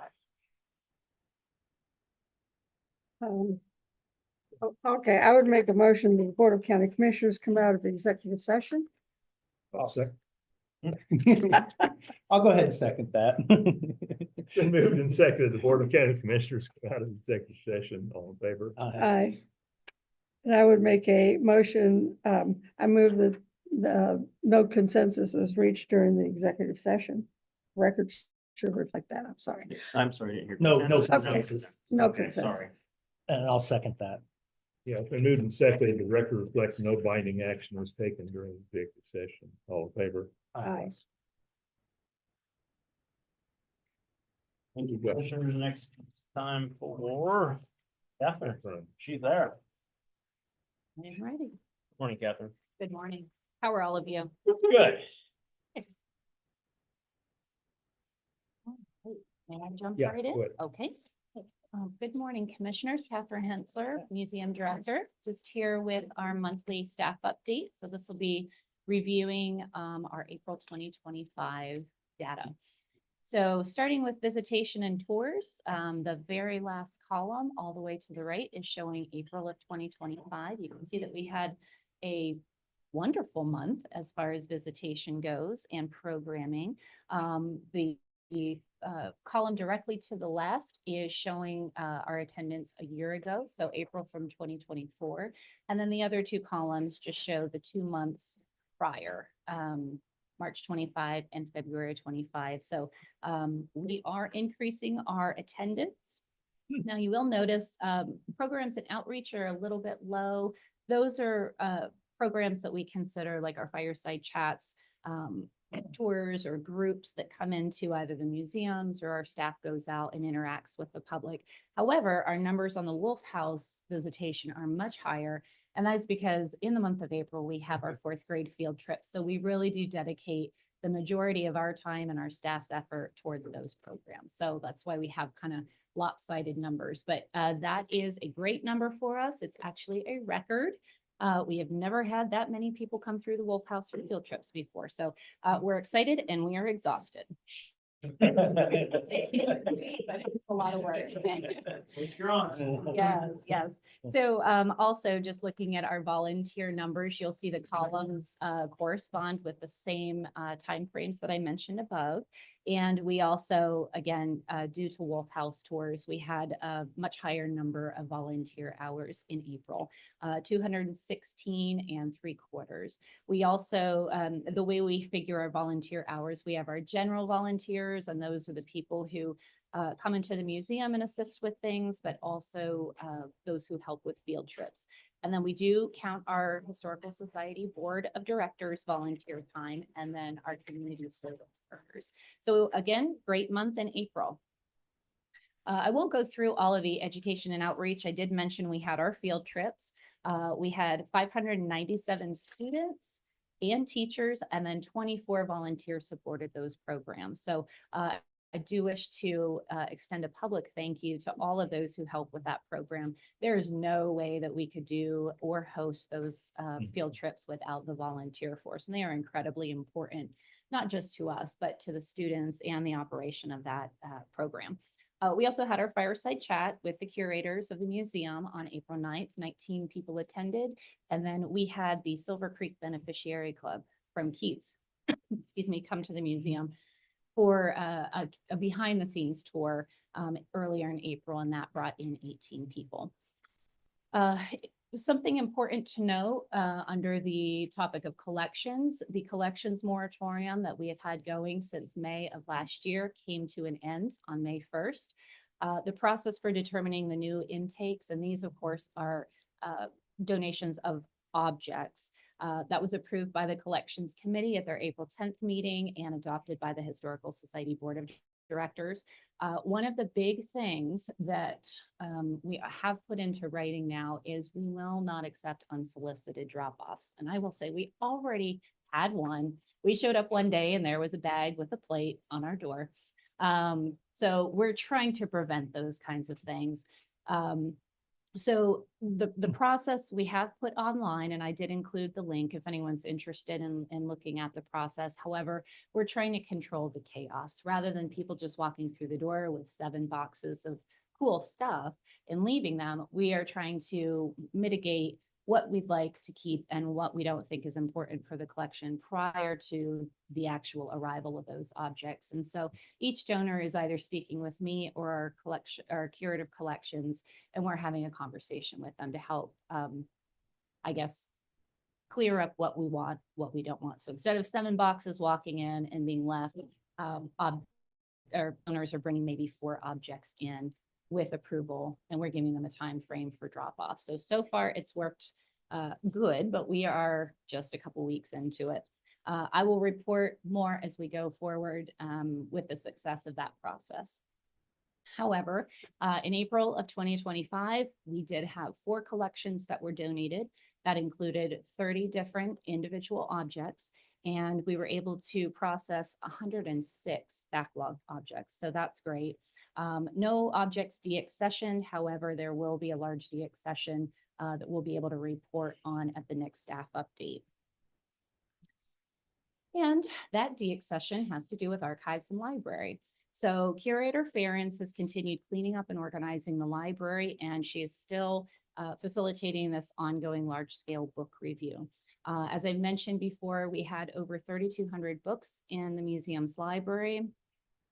We determined that a lot of them are not historic and they are not essential to telling the history of Riley County. So our collections committee has been showing up every Monday since March, helping Curator Ferens go through each of these books. They have identified 898 books to present at the next board meeting for deaccession. We, of course, our processes do require that the board of directors approve any deaccession requests, and they can only go to the board with the recommendation of the collections committee. So while we work with the collections committee, we still have to rely on them to make that recommendation. So hopefully that goes through. The board meeting will be this week, and then the committee continues to work on Mondays, and they have identified an additional 507 books that will be recommended for deaccession at the June board meeting. So they really are moving full speed ahead. And I would encourage any of you, if you'd like to come and look at the progress, you're most welcome to. We have been able to clear out a number of the old bookshelves.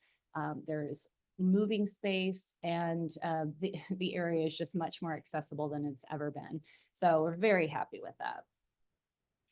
As far as statistics in that division, there were 6 external research requests in April, 1 internal research request, 15 in-person appointments to use that space, and 2 walk-in appointments. So that's 24 transactions taking place or interactions in the month of April. And again, those are great numbers. Moving on to building and grounds, the East Gallery track lighting system has been updated and greatly improves visibility of the new exhibit space. And I do want to publicly thank Jerry Howard and John Ellerman for their support in this project. I know it's taken a while, and they're probably tired of me asking, when's it going to be done? When's it going to be done? But thank you. It looks great. Yeah.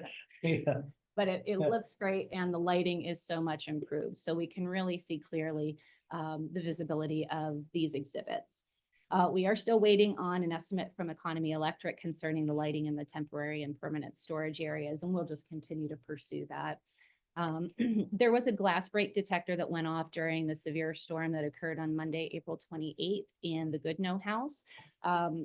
That is something that as soon as the storm passed, I went in. Now I am able to control that through an app on my phone. I was able to look, and I will say when I pulled that up, it sounded like we had broken windows. The rain was coming down so hard, the hail, the thunder, it sounded like the storm was inside the Goodnoe House. So I went over afterwards, and very fortunately, I did not find any broken windows. And so it must have just been a clap of thunder or the intensity of the hail that set that glass break detector off. So all good news there. We did detect a few leaks on some of the windowsills, and I informed the state architect at the Kansas Historical Society about the event, and we did take some picture documentation. We will be trying to figure out a little more about how to make those repairs. As far as staffing, there are no updates to report. However, as we move down into the Historical Society report, I'm very excited to share with you that the Historical Society has filled the position of Society Administrator. They hired Ben Cole, and he started on April 21st. We do welcome Dr. Cole, and I invite you all to a reception to welcome him on this upcoming Thursday, the 15th at the Wolf House from 4 to 6. Dr. Cole will be handling the administration of the Historical Society activities, property managed by the Society, and through activities supporting the Board of Directors, and that will include fundraising, membership, etc. Dr. Cole will work collaboratively with me, and we will both work together to support the mission of the museum and the Historical Society. The Society will also be looking for a property manager coming up this summer. We're still working on the position description at this time, but that is something that they have identified with all those historic sites and properties that they really do need some additional support, someone that understands historic preservation, property management, and a preservation plan. And then it is always important to note this time of the year that the Historical Society Board will hold their final board meeting for the spring in June, and then they will take their summer recess. They will resume board meetings in September, so they do skip their July and August board meetings. Looking ahead to upcoming events, we do have a fireside chat tomorrow evening at Flight Crew Coffee. That is always 5:30 to 7, always free and open to the public. And this month for Historic Preservation Month, Derek Richards will be presenting on the renovating of the Ag Press building. This upcoming Saturday, May 17th, we do have a cemetery preservation workshop that will be held in collaboration with the Carnahan Garrison Cemetery that is just outside of Oldsburg. That is from 1 to 4 o'clock in the afternoon, free and open to the public. And I know we always try to say, well, we focus on Riley County. This cemetery, you probably already know this, but is actually, while it's in Pot County, it is important to Riley County history. So a lot of the cemeteries that had to be relocated with the filling of the Tuttle Creek Dam were removed and relocated to Carnahan Garrison Cemetery. So we actually do have quite a few historic Riley County residents that are interred at that cemetery.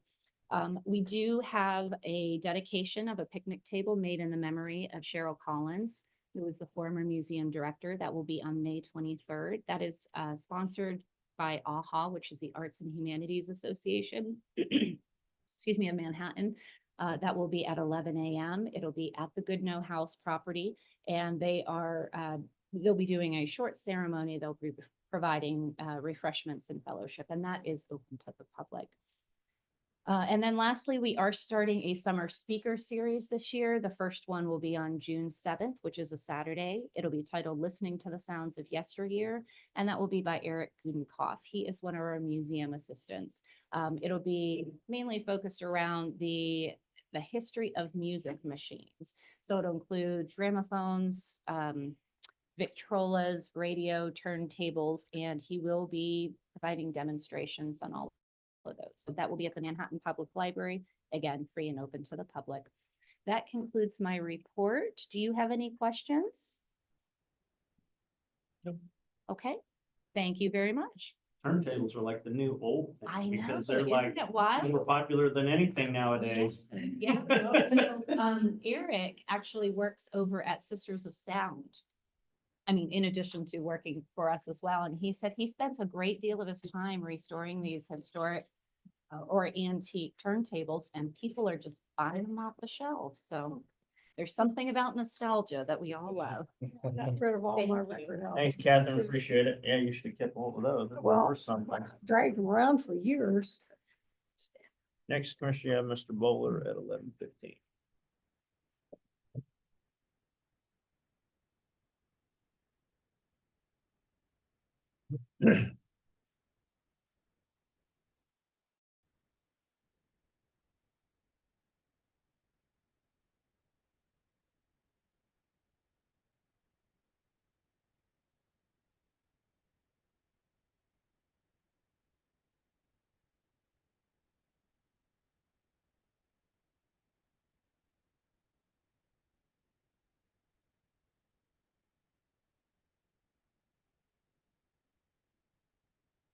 Michael. Hi, just great. I just love this weather. It just puts me in such a good mood. Like it in the mornings. It's been nice and cool in the mornings. I'm just so grateful. I've got a job. I get to be out in the country. I think Riley County, it just, everything's so green and beautiful. I just love this weather. I noticed that coming back from Kansas City Sunday, Mm. the, after they've been burnt, all those pastures, it's just running before the cattle have been back on it. The pastures just look like a carpet of green. Just looks amazing. You can just see that every day. I sure do. The must Not for very thistles, long though. 22 days. 22. thistle's starting to bolt though, so my phone's gonna start ringing. I've got some landowners I gotta chase down here soon. And you got green and purple together. Green and purple. Hey, what more could you ask for? Go ahead, Mike. Well, good morning, Commissioners. Mike Bowler. I've got just a request for some out-of-state travel. I touched bases on this topic in my staff update when I mentioned that all training of the HHW facilities in the state of Kansas actually come through our facility here at Riley County. And so Justin and I are always looking for train the trainer opportunities, which are actually kind of far and few between. I'm the type of person, I don't like to reinvent the wheel. So I reached out to a brand new facility, a multi-million-dollar facility in Boulder County, Colorado, where they take HHW and recycling very, very seriously. The community's bought in out there. And I reached out to the director out there, a lady by the name of Shelley Fuller, and she has just been exceptional. And I told her we're looking for some training. And she has set us up with some training with the Denver PD on lithium ion training. We're also planning on touring a paint recycling facility. They do what we do here at Riley County, but on a larger scale. She's also set us up to tour 2 different facilities out there. Again, not to reinvent the wheel, to go out there and just see how they do it and what we might be able to do more efficiently and some ideas. And so the plan is we've got this training scheduled for June 23rd and 24th. We'll be traveling out on a Monday. Training will be Tuesday and Wednesday, and then we'll travel back on a Thursday. Very happy to say that the training is actually completely free. The expense will be just our lodging, meals, and our transportation out there. Of course, we'll be driving out there. It's close enough. That's one of the other things that I look at. I'm not a big fan of flying anymore, and so I wanted the opportunity wherever we can go. I'd like to be able to drive there. So in driving distance, but that also helps keep costs down. I'm estimating the cost for Justin and I to both attend this training to be just a smidge over $1,200. But this will require us to travel out. We'll be staying in Parker, Colorado, which is a suburb of Denver. That'll kind of put us in a hub where we'll be able to drive to these different locations. There will be some driving while we're out there to get to the different counties and that sort of thing. But I'm before you this morning to ask for the commissioner or the commissioner's permission to travel out of state. The cost is already in my budget, so I'm not asking for any cost of the training to be covered, just permission to make the trip out there and back.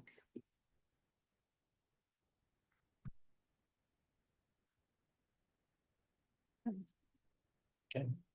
I'm gonna make a motion to approve out-of-state travel requests to Parker, Colorado for Mike Bowler and Justin Brenner in the Noxious Weed and Hazardous Wastes Department.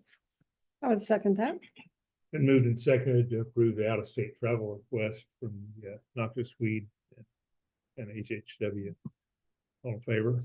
Aye. Sure. Thank you, commissioners. It'll be worthwhile training. Thanks, Michael.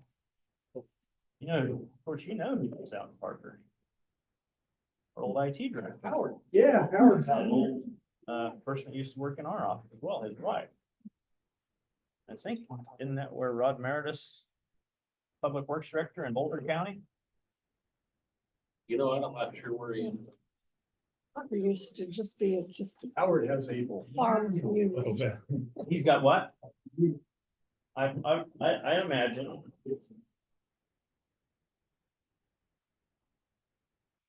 Also be working for a long time because of that. I heard his schedule. I said, Howard, do you like You just like working? He said, yeah, I like.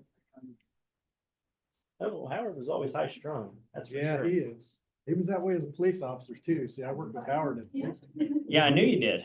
I knew you did. Next commissioners, who? Oh, Catherine Hensler. Catherine. I skipped one.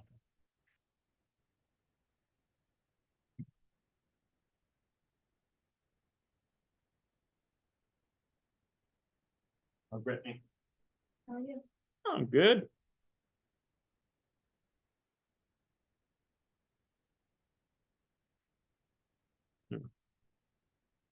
Remember Rob was there, Douglas. But was it Douglas? For some reason, I thought it was Boulder, but you're probably right. It might have been, I knew somebody, one of the other Kansas County guys went to Douglas County a long time ago.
I don't forget these cups of leak all the time, even.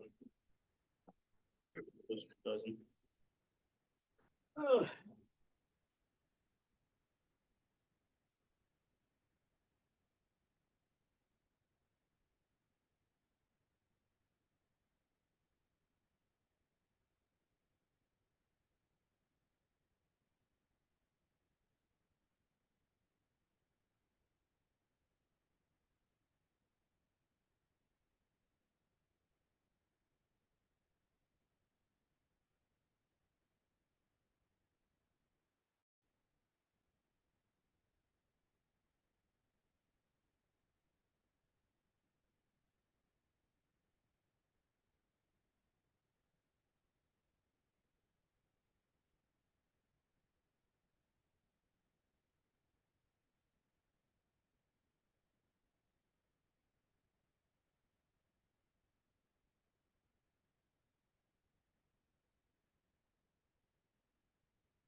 So again, Catherine Hensler, Director of the Riley County Historical Museum, coming to you today with our budget narrative proposal for 2026. We will start with personnel. Now, there is a little blue note here. When I first submitted this, I wasn't sure if we were going to stick with one set of numbers, or also got a little bold because I do have a request this year. I am hoping to be able to offer our as-needed museum assistants a little extra time. And so that encompasses what that blue note is for. So looking at our numbers from last year, 2025, to what I'm proposing for 2026, that is a $9,750 increase for those as-needed museum assistants. And so going from 21,450 from last year to a proposed 31,200 this year, it would be an increase from 1,430 hours approved for 2025 to 2,080 hours proposed for 2026. The reason for that is, while those are not professional positions, those are positions that we really do call on to help us do the work at the museum. A lot of the success, of course, curatorial leadership has a lot to do with it, but a lot of the processing and the cleaning up and the improvements that we've been able to make in the museum for the last few years have come from those museum assistants. They're the extra hands that can step in when we really need support. So I am proposing an increase on their numbers this year. All of the other positions are staying in place. We're not asking for additional positions or any additional costs associated with the director, curators, or the weekend museum assistant. And just as a reminder, that weekend museum is a grant-funded position that is covered by the Riley County Historical Society. They do provide a $20,000 grant every year. They have approved up to $24,000 for that position. So if costs do change, they are prepared to accommodate that. Moving into contractual services, because I am asking for more with personnel, I have tried to lower our budget and all of the three C's. Excuse me. So for the most part, I think all of these things are self-explanatory. There's nothing new, there's nothing crazy, nothing wild. But I figured if a lot of these things that I've removed from last year are also things that the Historical Society could come in and help support. And so you'll notice those three C's for this year are decreasing. And I'll just pull my notes out to go over those decreases. So under contractual services, that is a decrease of 1,214 from 25 to 26. And from commodities, that is a decrease of 1,150. And we are not asking for any capital outlay budget this year. So the number at the bottom is slightly different. What is being asked on the actual budget spreadsheet, and that is because I wasn't sure yet if I would be able to add those additional hours in for our as-needed museum assistants. So disregard this 5,543 increase. With the addition of the museum assistant hours, that is an increase of 16,052.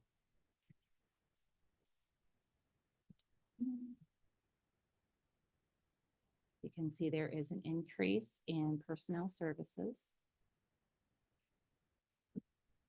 Looking at a slight decrease in contractual, slight decrease in commodities, and then again, we're not asking for a capital outlay. Here you can see the changes.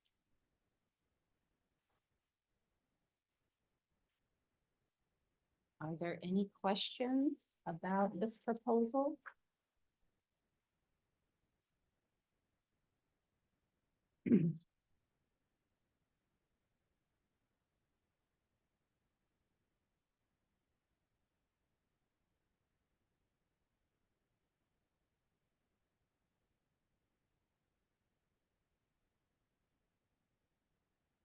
Okay, and I probably should have led with this, it would have been more appropriate, but I do want to thank you for the continual support that you offer to the museum. I have worked in 7 other museums across the country. Some have been privately owned, some have been owned by local government, some have been state-owned. It is a breath of fresh air to work with a government institution that sees the value in museums. And I really do appreciate the support that you give us, but also in turn, the quality of life that we are able to provide to our community. So thank you for considering this request. And as always, if you do have any questions, feel free to reach out to me. I do believe I will be here on Monday to talk about personnel as well. Thank you very much. All right. Thanks, Commissioner Brittany Phillips at 11:45, so you have a little bit of time.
Which is usually.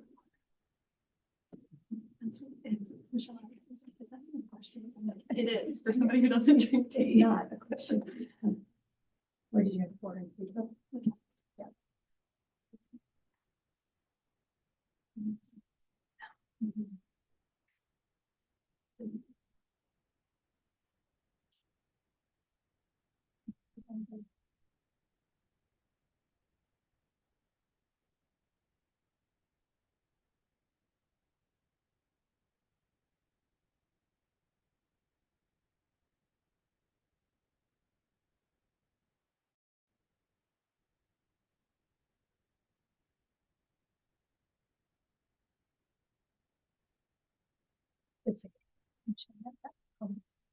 And she will back tomorrow. So she will be the rest of the week.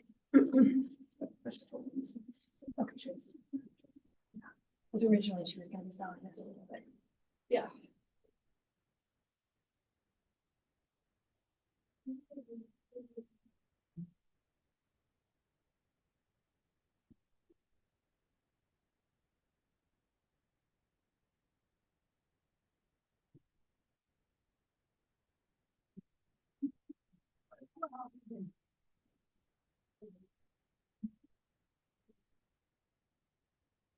Quite the sign.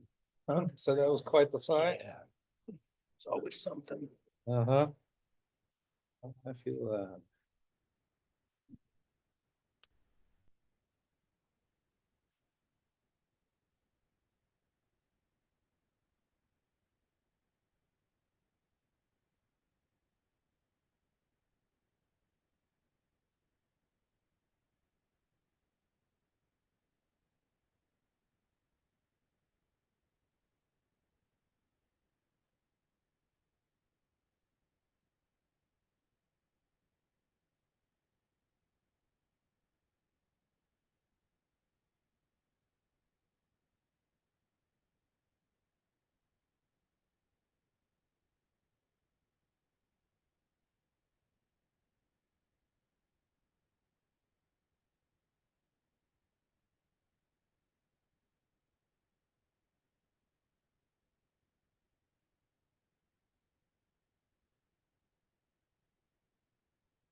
Oh, thanks, man.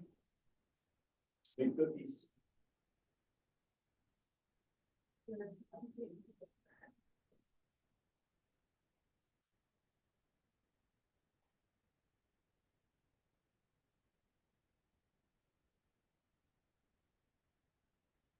How you been, Catherine?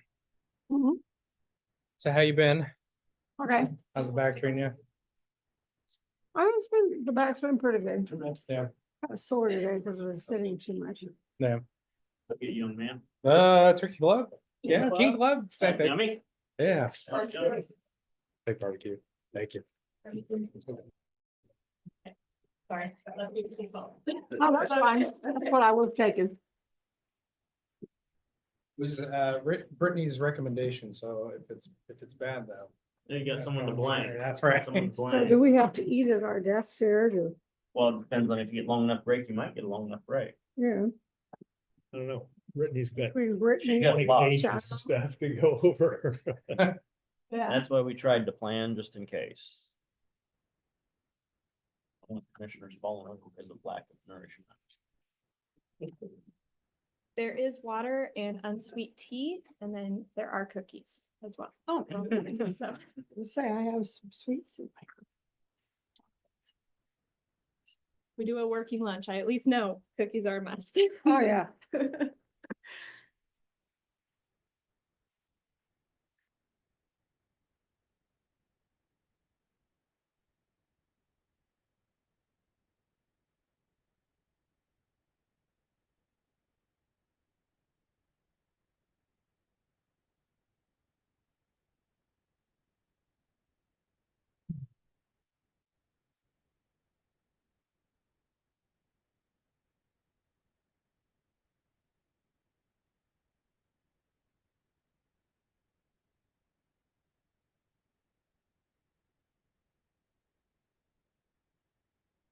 I put this 15.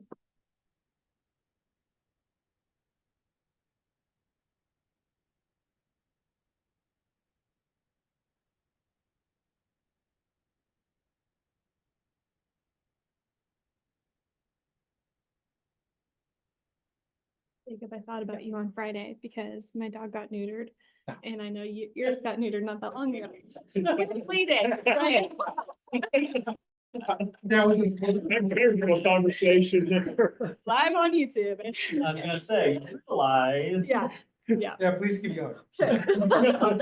My dog decided that he was just gonna ignore me like the rest of the day. Like I put him in the car and he jumped out my car window as we were leaving the vet.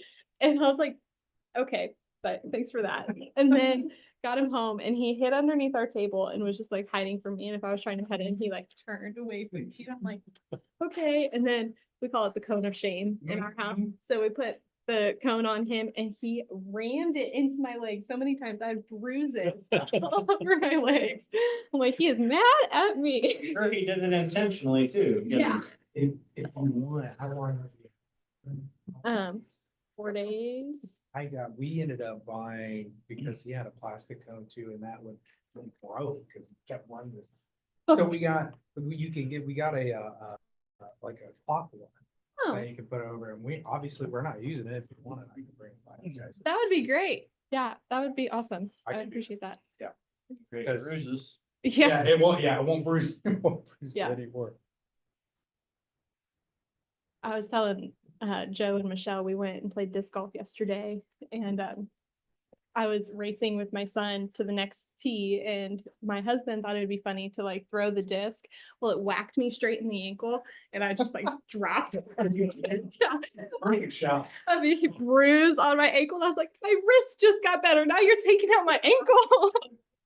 Like I couldn't walk for like 5 minutes. It hurt so bad. Yeah. Yeah. It's like solid plastic. Yes. Pretty He quick. was like, you're fine. It doesn't hurt that bad. And I was like, have you ever been hit in the ankle with a disc? around, let's. Yeah. Like, let me show you, bud. Let's see, this was on Mother's Day your husband did this? Yes. Isn't that So what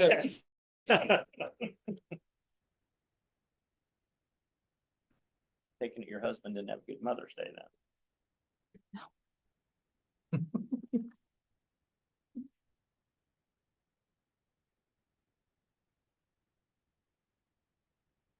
Maybe locked away in a bunch of boxes right now. It's fine if you can't. Yeah, it's It's no worries. all in boxes. Everything's in boxes. Oh, So.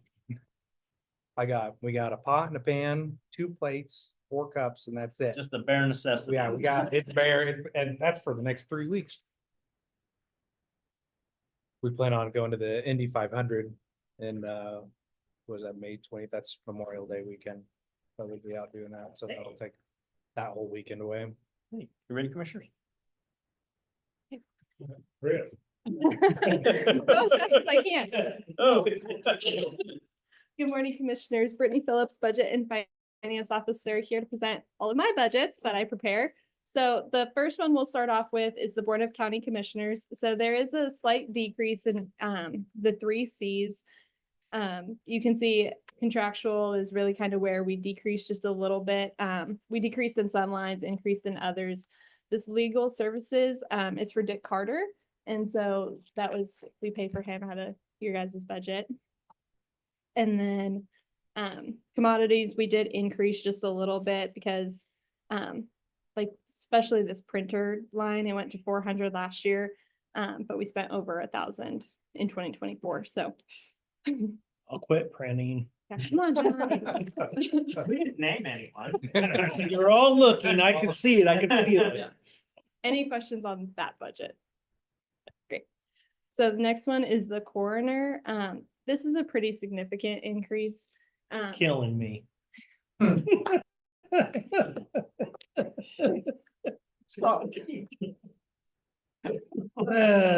been done for the day.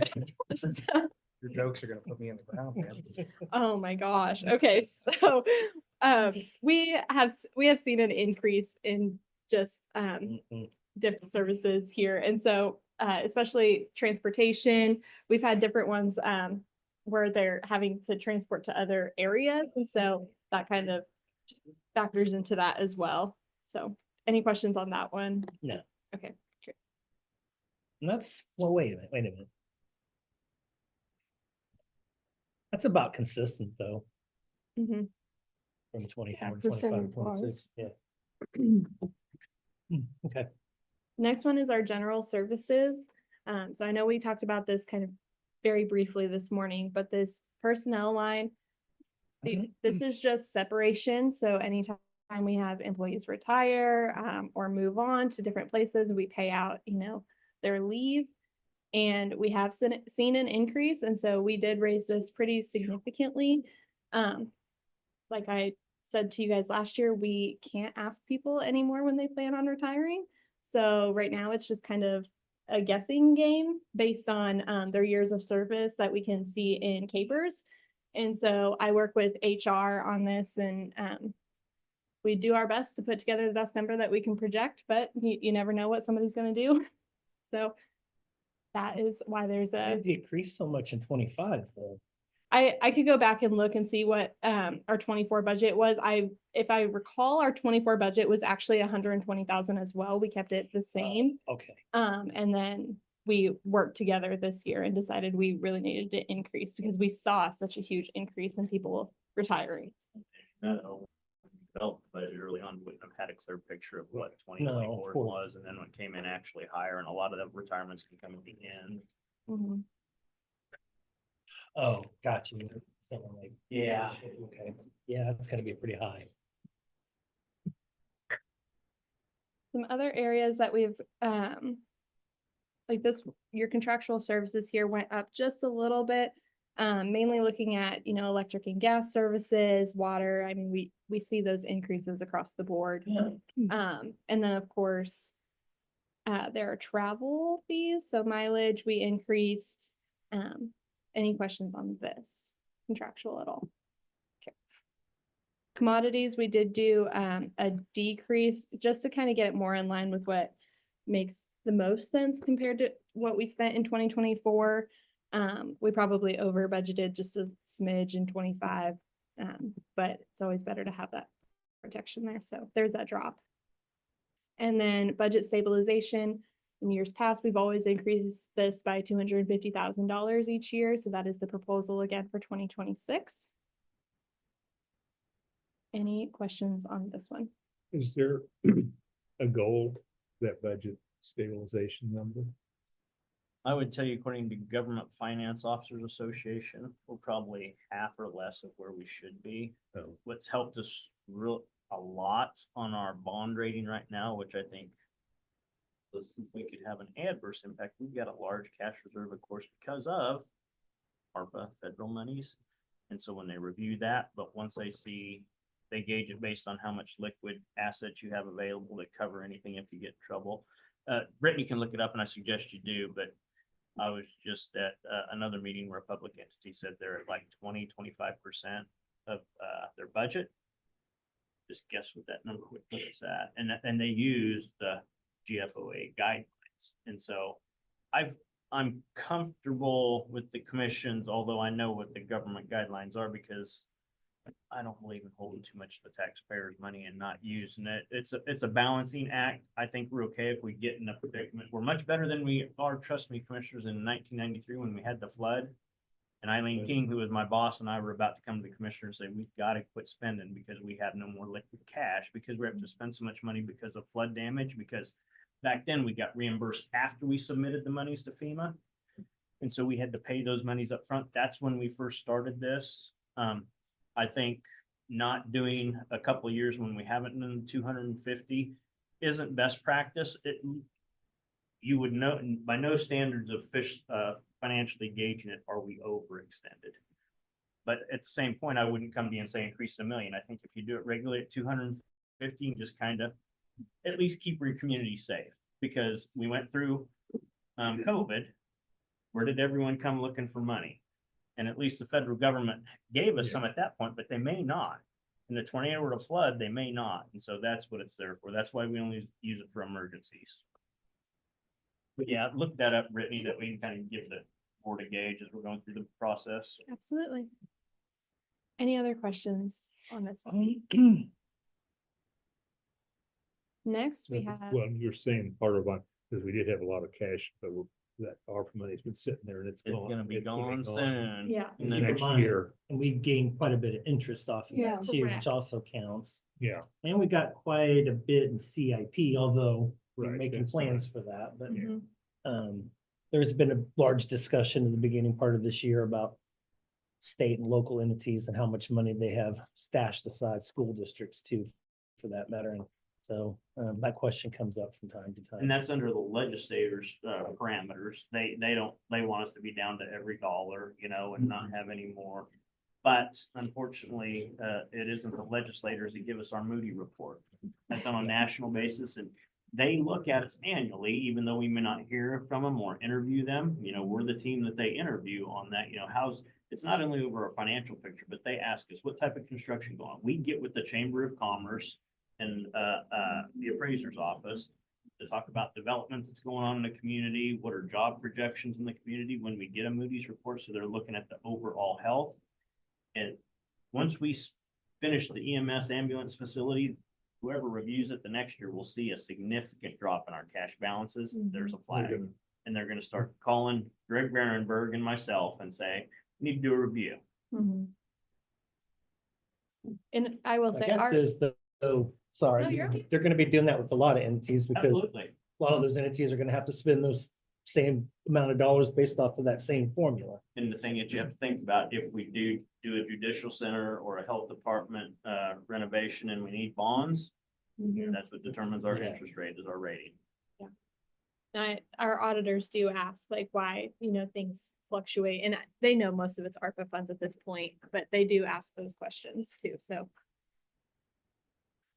Okay, next budget is the half-cent sales tax. So we try to add in this estimated column, and we do this with a lot of departments, and then we just usually hide it, so you guys don't always have to see it, but this just helps you see kind of like what we think we're actually gonna spend throughout the rest of 2025 based on just how we are, because you know, we set the 2025 budget a year ago, and now we're here and we're like, okay, we know what our projects are gonna be, we know what we can take on.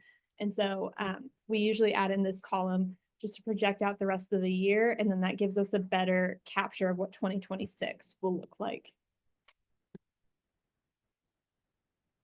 Any questions on this one? We got quite a bit of overage there too. If I'm looking at that right. The project's balanced out to get that down? More or less gonna take it down and then be more. Okay. Oh, I didn't see it down there, sorry, okay. I didn't see that on the list when I was looking at it either. The big number. Mhm. We'll have to use some of the other to fill it in probably, okay, Yes. fair enough. The other one is our other sales tax. So same thing. We added in that 2025 estimated column for the same reasons. We always project out spending most of the money, or if not all of it. But that way we have full budget authority. But now that we're here and we're almost halfway through the year, we know that just looking at our projects, we're probably only going to spend about $500,000 in this fund. And then again, that gives us a better projection going into 2026. And John has listed out all of these projects and costs as well. Any questions on this one? Okay. Insurance, John's favorite subject.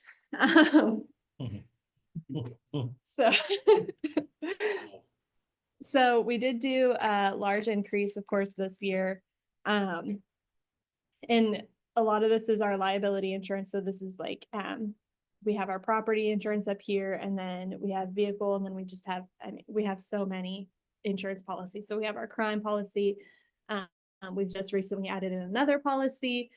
So this really takes into consideration all of those. But I did drop this other insurance line because this is, this one is where some of our, like, I think our crime falls into this one and just different things. And you can see we spent $197,000 in 2024. So this 480 probably could have been moved different places here, but so I dropped that number down. And then legal settlements, we always keep this. around 50,000. Just in case, if we get sued for anything, then we can pay for any, That's our deductible, basically. basically, yeah. Yeah. Mhm. Remember also on the insurance commissioners, we always think of, gosh, just our existing properties, but we got a whole new EMS ambulance facility and a large valuation we gotta insure, so you always have to think about that. It's just not existing facilities. Yeah, because we have a whole property spreadsheet. That makes me go cross-eyed at the beginning of the year, but it's large and we have to put in valuations on all of those buildings. And anytime we get a new building, we have to make sure we add that on and project out those costs as well. So any questions on insurance? Juvenile detention. So just kind of keeping this, I'm increasing it based off the 2024, but it is a decrease from the 2025. So just doing $100,000. Any questions on that one? That's for the North Central. Mm-hmm. And you haven't gotten the sheet from them yet of what's next year, so. I don't believe so. No, they I usually think send we're it. Working on the budget, Okay. It's good to know. and it's they base it off of 5-year average, what we're using, Mm. which is good, because this year we've used up most of ours already. Oh, really? Yeah. Not most of ours, we used over half of it in 3 months. Seems to be a trend. Next is juvenile supervision fees. I kept this one flat. Just touched base with Megan Lewis and she was fine with these numbers. So any questions on that one? Next is bond and interest. So big thing I want to point out, there's $0 here because from this transfer from CIP. It's because in 2025, we paid off that bond. It was the 2017 bond refunding. And so there were multiple bonds that were grouped into that one. So we paid it off this year. That's why you don't see that. And that's why you see a decrease in the principal as well. So in the interest, it's funny, you're like, shouldn't the interest decrease as well? But I triple check those numbers and those are still right because we have some interest payments increasing on some of our other bonds that we pay out of this. So any questions on this one?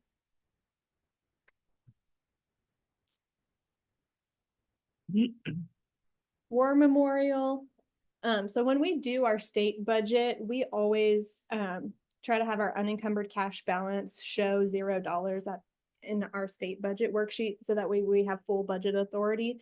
And so that's why we've added in, we've done that whole projection to use up all of the funds. We don't anticipate actually spending all of those funds, but it just gives us the authority to do so if we had a high number of brick orders out there. So any questions on that? Okay. Special alcohol. Same thing. So in 2024, you can see we spent $27,538, and this had to do a lot with that transfer that Shiloh did. She found, that we were supposed to be splitting that money into like the special parks and stuff. So that's what that huge increase is, especially when you're looking at it comparative to the 2026 budget. The 2025 budget. But then same thing for 2026, just budgeting that full amount so that we have the authority to do so. Any questions on that one?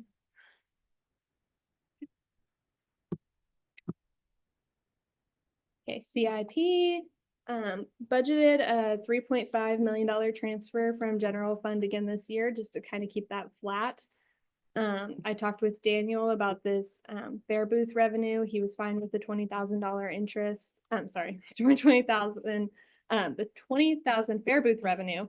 And then Shiloh and I have worked out numbers for investment interest, and we'll get those added in and brought back when we start doing the full budget development worksheets. And then you can see here, this was the transfer that we no longer have to do for 2026 since we paid off that bond. And then we have our lease payments staying flat. And then this $20,974,688 number is same reason, just to get us to show that we are budgeting to have that full authority for our projects. So we already have a lot of projects, going on right now.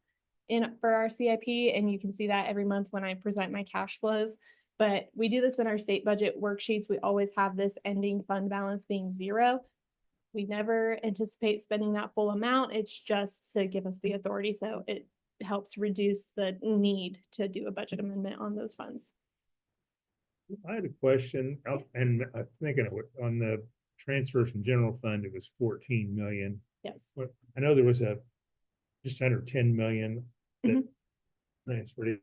I thought that was in 25. Was that in It was in 24. It So we wasn't- got, yeah, at we, the end of last year? yes. Okay, I thought Yeah. it was this year, and that's, We, I decided I must missed. so we originally talked about, but putting it in our 2025 budget.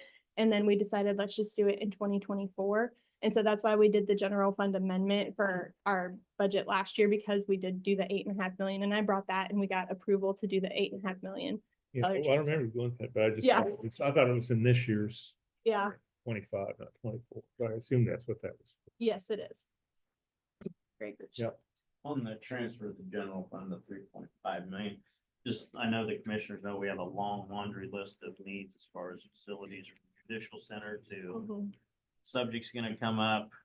What's going on with Seco, what's going on with Podor Fairgrounds, even if you move it within the existing parcel of property, or if you were to move it to another location, you know, you might think about if there's the bandwidth to do more to, like previous commission had done with the shop site, that was done without any bonding authority at all, because the board had the cash on hand to do some of those things. So it's a tool to consider and be aware of, because generally, if you go to a bond issue and you wanted to use part cash for the judicial center, it reduces the debt load.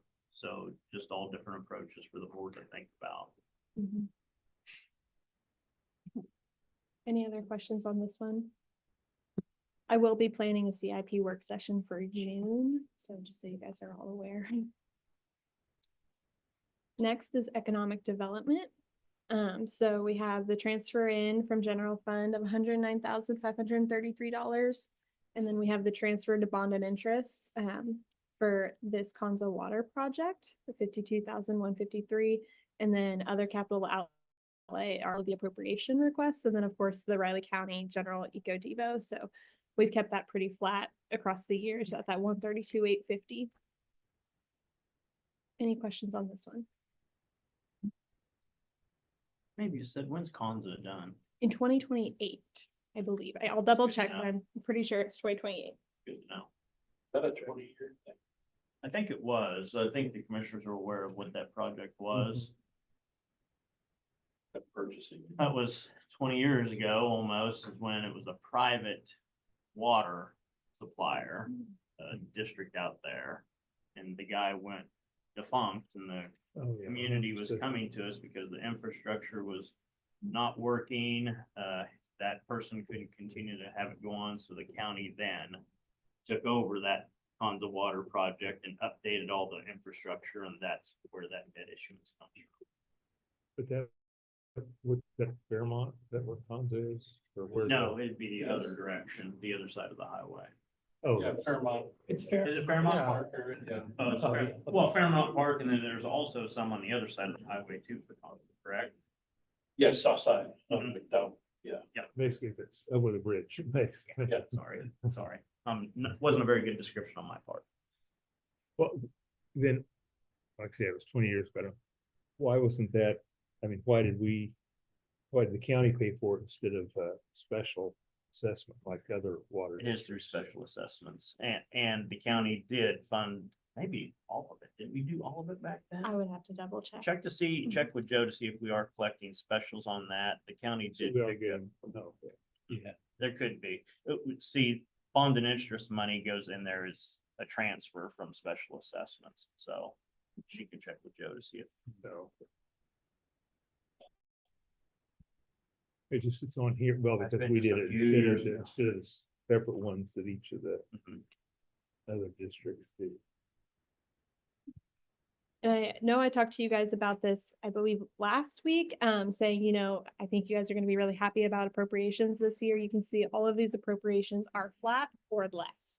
So that does make an impact, and that is kind of what we're seeing across the board with appropriations. You're not receiving a lot of increased requests, especially none that are 100% increases. So Sure. happy to report that. Any other questions on this one? Just going back to Ponzi, because you jogged my memory. Okay.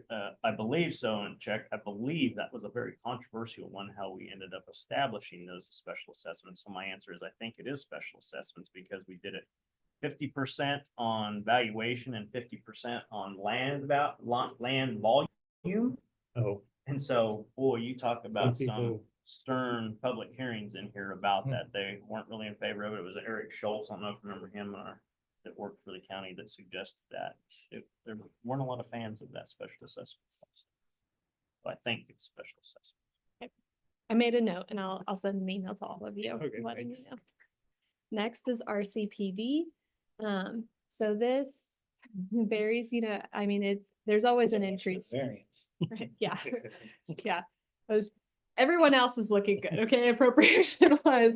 I can't control this one, but so this for revenues, of course, we don't know what ad valorem tax is going to be yet, but we do have projections already from Shiloh on everything else. So I've listed those all in here. And then we did increase our contractual services. So building maintenance, physician fees, building space rental as well, because we never know.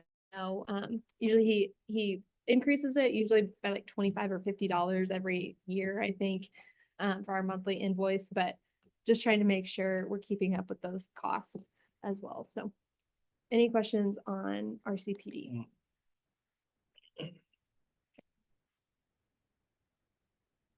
Next is opioid. So just kind of sticking with the same projection of receiving $104,000. I know when I talked to them last year, they said it would kind of stay around this amount for the next couple of years, and then we're going to start seeing it go down as we go through. So we have about 14 more years on getting this money in. Of course, same thing. I'm going to keep repeating myself, but we're budgeting for the full budget authorities to make sure that we don't have to do an amendment next year. You're going to have 2 requests for these funds. You've already heard from Diane Creek on the opioid funds.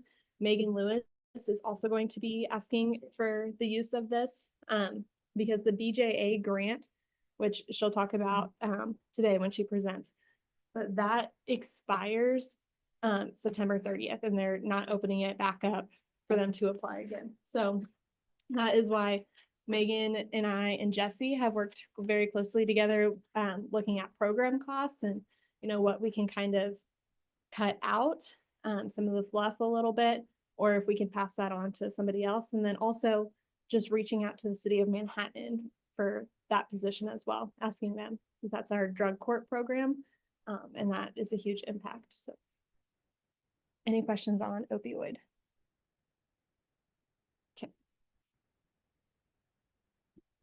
I have never went through my budget so fast, so that was my last one. Yeah, thanks. Last year I took the whole hour. Expected you to grill her.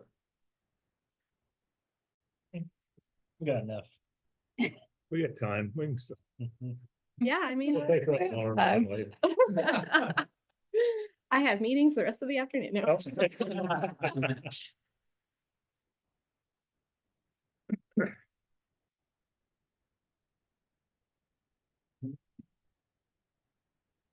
Any questions on any of those? Anything you want me to adjust?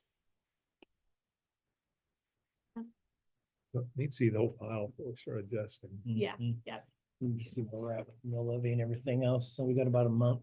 yes, Still early. yep, Still early. Like I say, overall, things are looking well. yeah, they are. They are. Same time while you're looking at it and you want us to look at more, but need to give you more information so you can, you know, start making that up.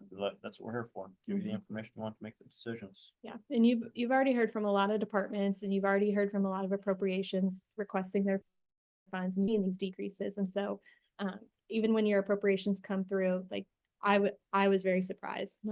I was very hopeful that we're going to get through this budget season very, very easily hopefully, in my opinion, but And just knowing all these commissioners, Brittany works very closely with Shiloh and the appraiser's office and all the department heads on their individual budgets, so it's not Brittany's number, she's the one relaying the information of a lot of collaboration. Yeah. With every department head.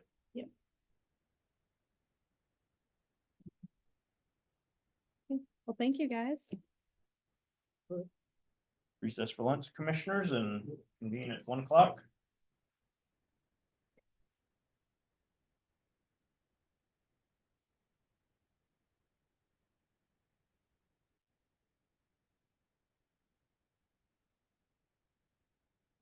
Thank you, Catherine.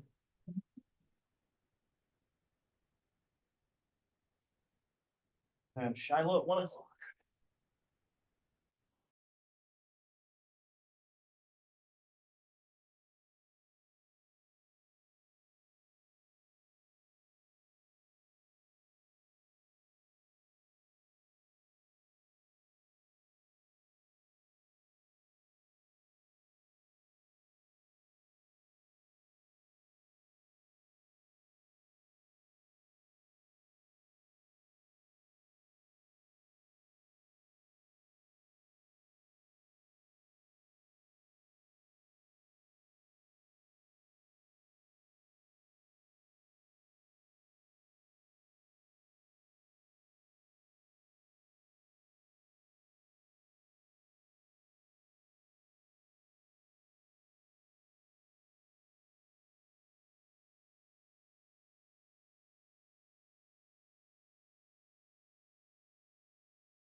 The meeting is live. We're back.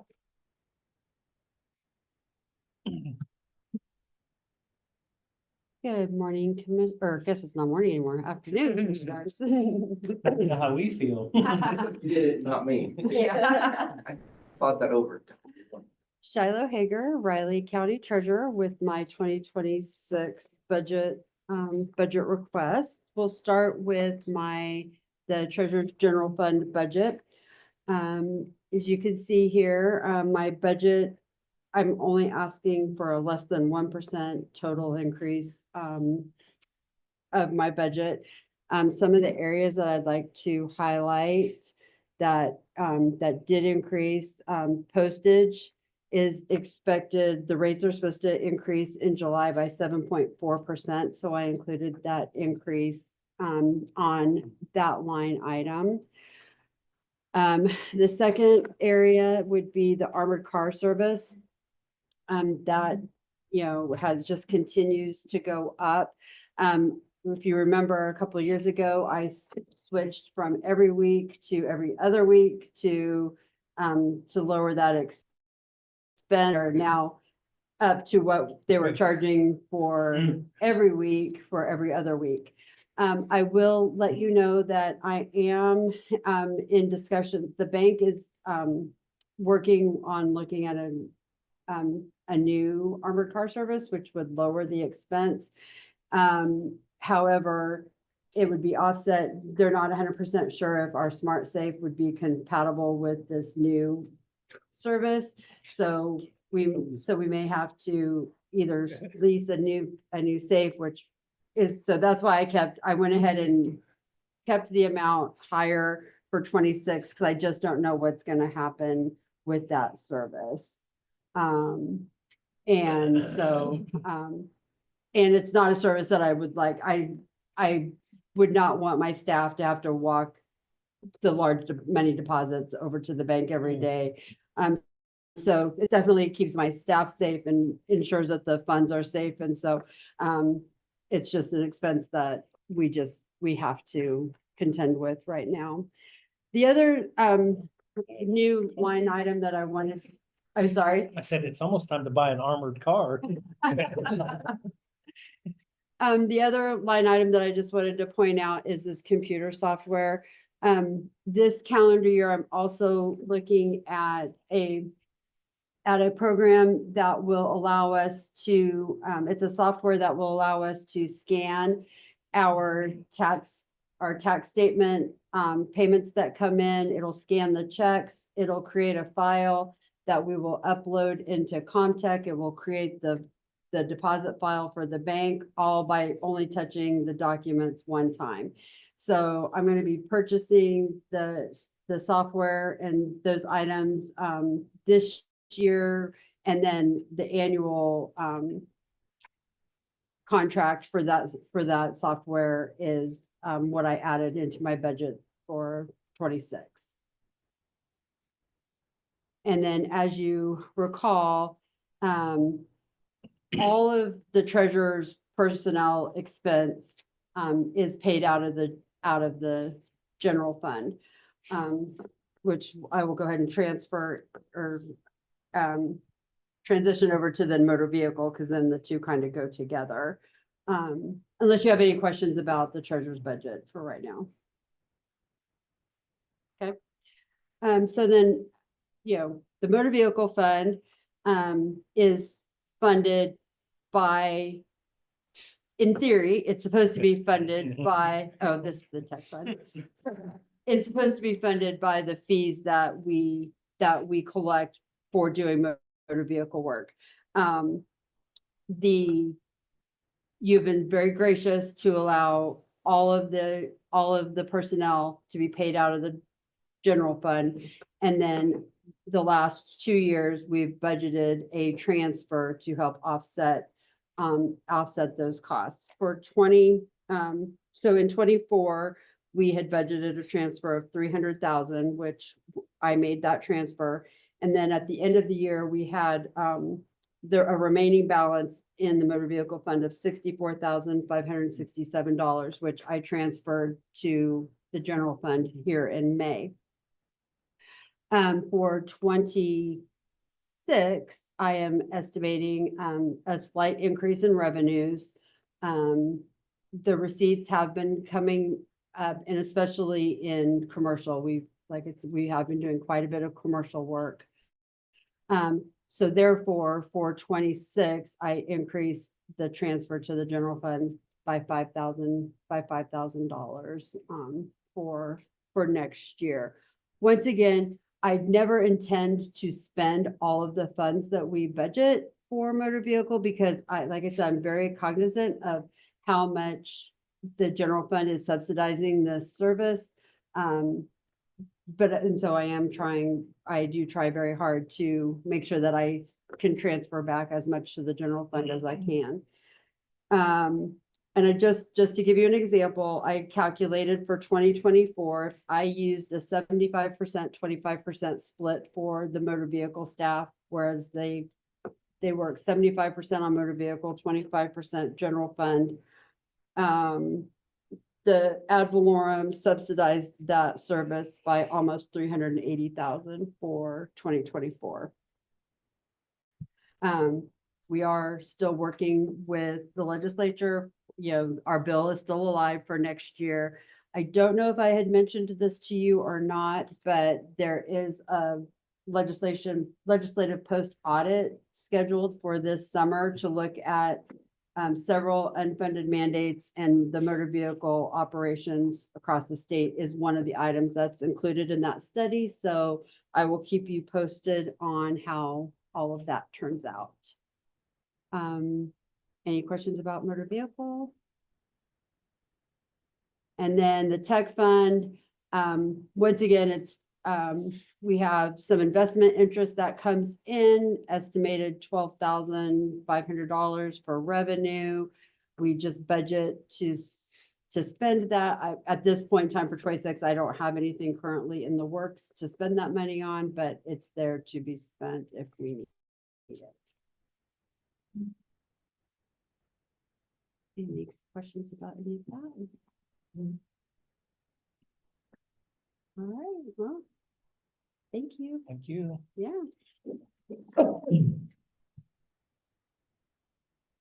Very good. Pretty much at 1:15.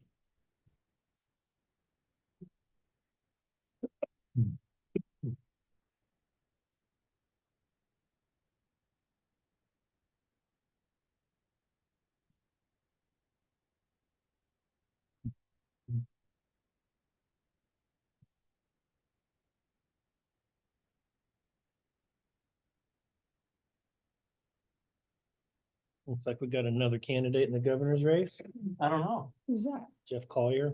Oh, really? Really? Not a surprise. Got an email a little while ago. Not a surprise.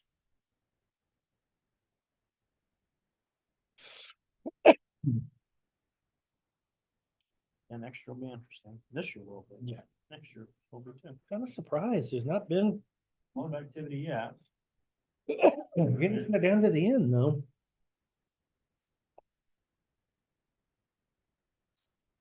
Start jumping into the woodwork. We'll see, but I haven't heard much. So when is the filing deadline? What's that? When's the filing deadline? 10th. June, okay, I thought it was. It's for the the 10th? June. First. June 2nd, I thought. Oh, well, that depends on The the, first, isn't it the first Monday?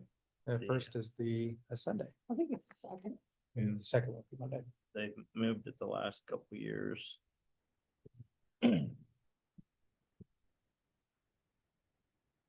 That's for city, Yes. City City school. and schools. city and school. Mhm.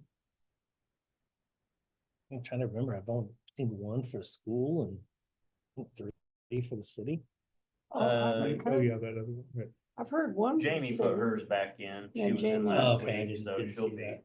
So 2. So who all are they? In the city, One of them's an attorney, Morrison. yeah, Jim Morrison. Jim Morrison, And, old attorney. June Peter 2nd. Oppel, but he hasn't actually filed. yet. no, there's, I thought there was a certain head filed for the city. Maybe it's She, just those well, two. it was, what's the lady's name? Most recent one, she filed for the position she was appointed to. Yeah, Jamie. Jamie. Yeah, we counted And it's that. June 2nd because it's June 1st. Mhm. June 2nd was on a Monday. It's always the first Monday, I thought. So that's three. let's see. The other two wouldn't be up. Just 3 positions. I think it's 4 on the school board, though, I think. I can look.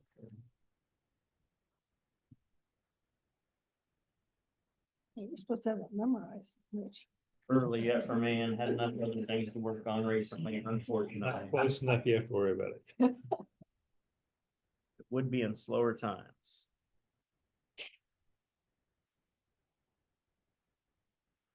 Okay, City of Leonardville has two council members for 4 year, a mayor and 1 council member 1 year. Ogden City, 5 council members, Randolph, 5 council members, and mayor, both Ogden City. and Yeah. Randolph. August hires. And Riley, 3 council members, 383, 1, 2. Well, those are long names. So 3 are up. Hardeman, Hagemeister, and Wexelman. 4 positions for 378. 3 positions for 384. City of Manhattan, 3. And school district? Peter, John, and Jamie. Lot said he's not. He said, He's not working. 83? city. Oh, 383? Yeah. Jamie Morris Hardman, Carla Hagemeister, and Christine Wexelman. Okay, so just 3. You gotta have 3 times plus 1 to Primary. click primary. Then we got Blue River Hills Improvement District officers and University Park Improvement District officers.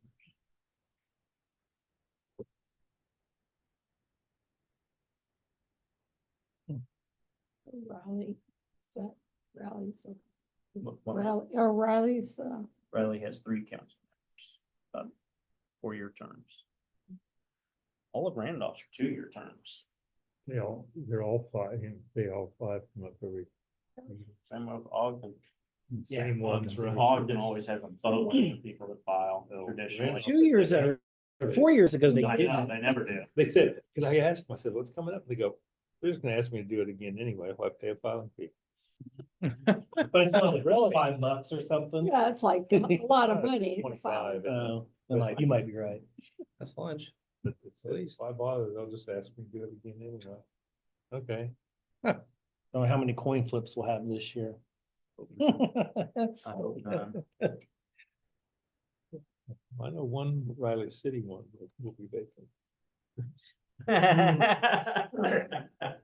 Yep. My wife, she's not running again.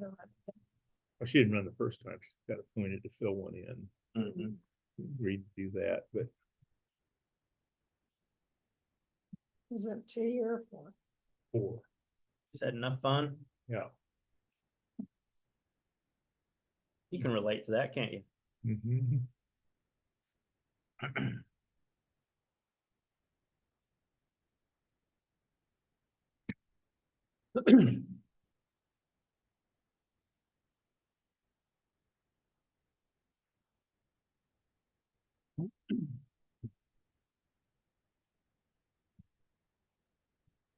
Good.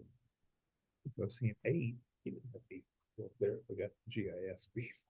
I always forget about them until we need them for something, you know? Well, I didn't say they're not important. I just was Realize how counting up important. about, I just saw the number. Those heroes that work in the shadows. Yeah, there you go.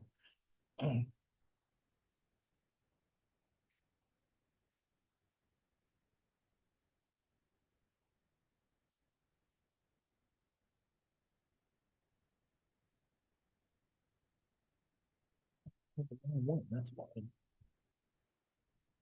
I saw 21 and was about ready to flip out. Corey, what are you doing?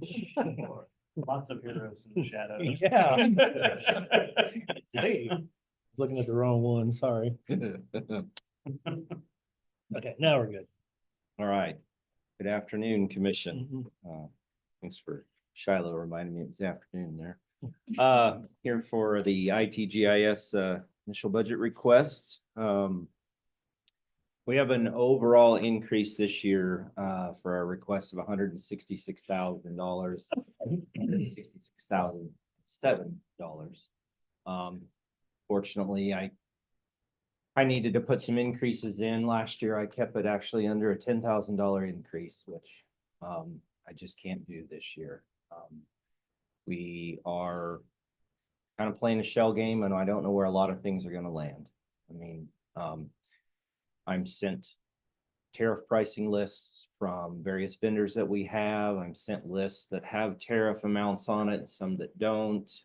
So I'm juggling a lot of things when we look at where to get equipment from, or finding new vendors who say they have things in stock that we get that, and so I just don't know where we're gonna land in 26. So I do have some increases there. I hope we don't have to go into them and use them, but they might get there. So I'll walk down through where some of the changes are. Our 2430 and 2450 are our areas that are contracts and licensing. Looking all the way ahead, 18 months to, 12 months, 18 months down the road, what's the increase going to be from a vendor that we work with? We have a contract. I don't know. I looked back 3 years ago, we had an increase that come through, and patterns kind of show that this might be that year, or this just might be that year that vendors try to just hop on the bandwagon, and not that they need to, but they will, because that's just what they do. But I am getting responses back from several that are saying we don't anticipate an increase, and I hope to hold them to that. I've actually, and so that's good news. And so as we work through the budget to get down to final, we'll see where we land. But right now, I do have that as a $70,000 increase in where our contracts are, and then a $22,000 increase in where our licensing. I don't anticipate our licensing to change. Much of the licensing with products now has moved to a perpetual. Instead of buying the license one time, now we're having to renew and repay on a yearly basis and so forth. So that's an area that I think will stay. In our commodities, we didn't increase anything in there. What I did do is move some numbers around. We're going to try to purchase some additional services as a project we have going on in GIS, where we're going to go out and be having surveyors go out and check some section corners and stuff for us in parts of the county. We're doing a realignment up there in GIS to see if our lines are really matching. There's so much development going on up around the golf course area. You get a plat in and you put it in, but then what does it really look like once it's developed, and then we fly over it, and then I'll do our lines match up. And so we're working some areas in there. And so if we don't get good points from the city or other projects that have gone on, then we'll put together a series of points, and we'll go out and have them done by an official surveyor, which will then help us in the project we have going there. Capital outlay, this is where a lot of our hardware is bought from: PCs, laptops, desktops, access points, switches, and so forth. I've got a $40,000 increase on that, primarily because we have one additional server to replace next year. Otherwise, I would have that number sitting back down there in that 145 range again. I don't try to move this line too much. Try to keep it where it is. We usually work to replace 40 desktops a year. We have them on a 7-year rotation. Yes, we have that many out there. Appreciation to all the department heads who have started to minimize those. Maybe we're going down to just a laptop with a docking station instead of having both. One in here works out well, and several are beginning to do that, and that saves costs. And so we do appreciate that. So we're working hard on those things, but we are seeing an increase where I used to be able to get a PC for $900 or now $1,000, where I'm just getting a laptop for $1,000. Now they're $1,100. It's just those prices that are kind of moving the needle there. And so what we're seeing. So again, overall, $166,007 on the increase there. I hope that I can continue to work some of our vendors, work with some of those, and get some answers from them on what they anticipate. And those are anything from Paylocity and what they're doing, to Comtech, or they're going to be changes to Cisco products that we have, and working through all of them. One of the projects we do have coming up, and it won't change ours, but it will change the overall budget. If you do recall, you approved that we can move forward with a change from our Cisco Call Manager phone system to WebEx. And when we do that, we should save $5,000 a month out of the general fund where we pay our AT&T services and so forth out of. And so we anticipate a move of that in July for our department to test it. And then as we get into September, October, and those months in there, we'll do the rollout for the entire county. So we're really excited about that move and change to help the overall budget of the entire county there. If you have any questions, I'm more than happy to answer. Any concerns, more than happy to answer as well. We always appreciate your support, and I appreciate my team in helping. We've looked through and all of our staff to do everything we can to keep our numbers down as much as possible. I just don't know if we'll be able to get it this year, but we are working at it.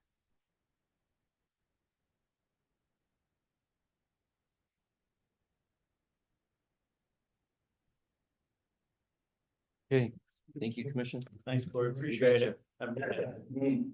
Next Commissioner, Barry Wilkerson, 135.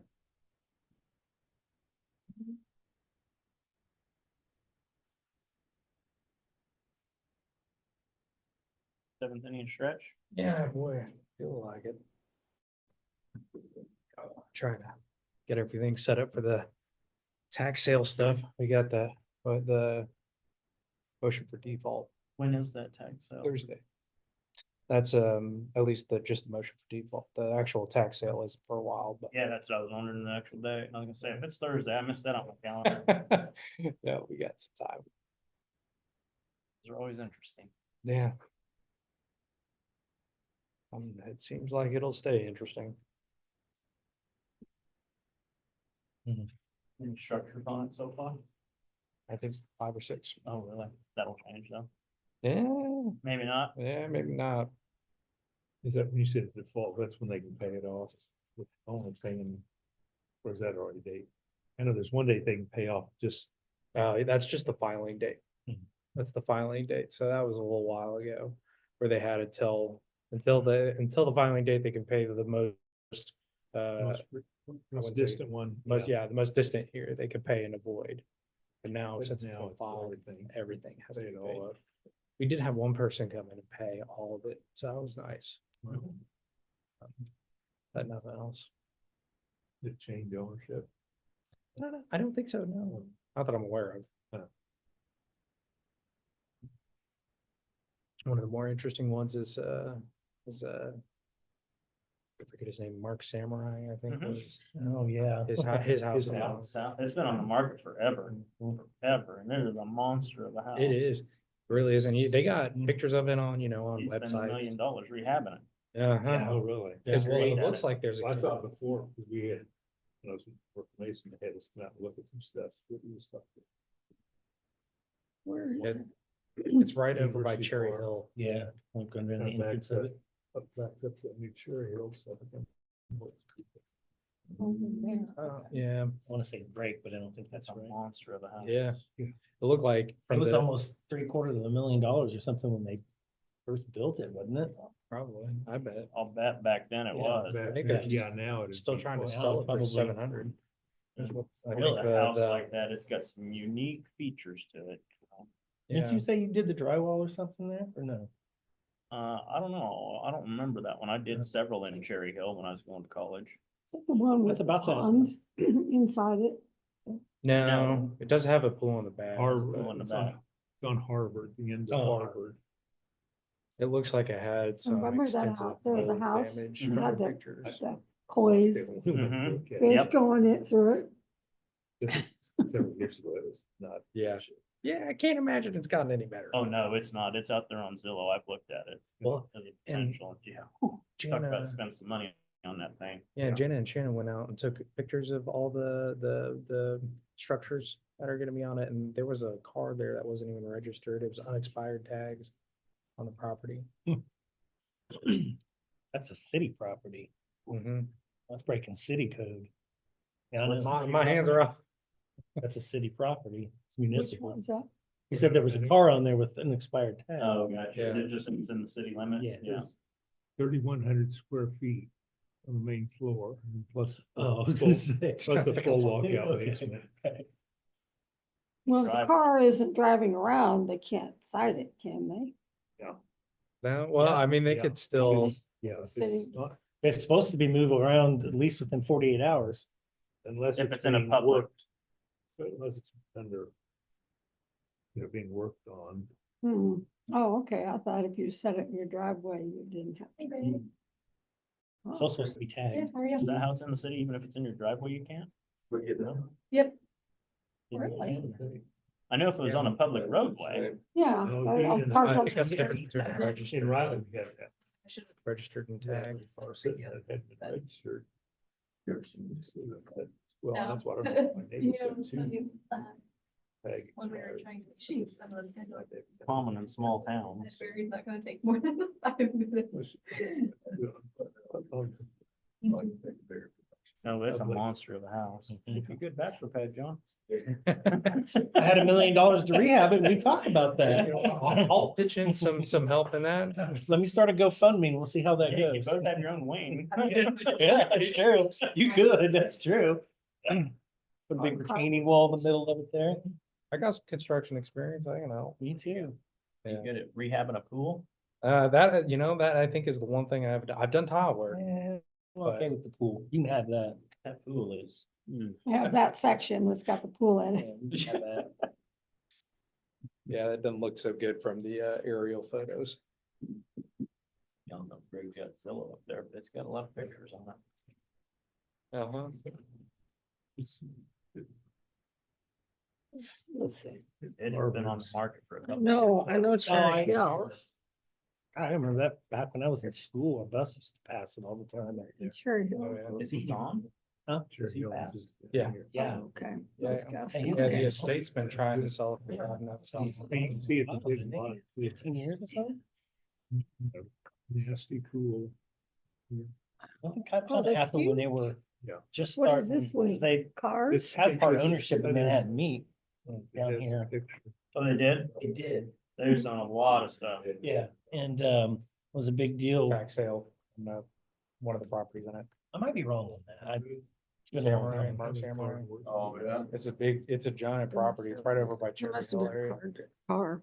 It's like, they're trying to sell it for 700,000, But but there's a lot of things wrong. with it. Market, yes. Yeah, Three. This is. March. Yeah, It's all yeah. stone Oh, for a and stuff while, huh? that needed some A work. decade at least. Yeah, he's been, he and his dad. Yeah. Oh, that's nice Girl. stone too. Yeah. It's really nice stuff. He didn't like the price. Yeah.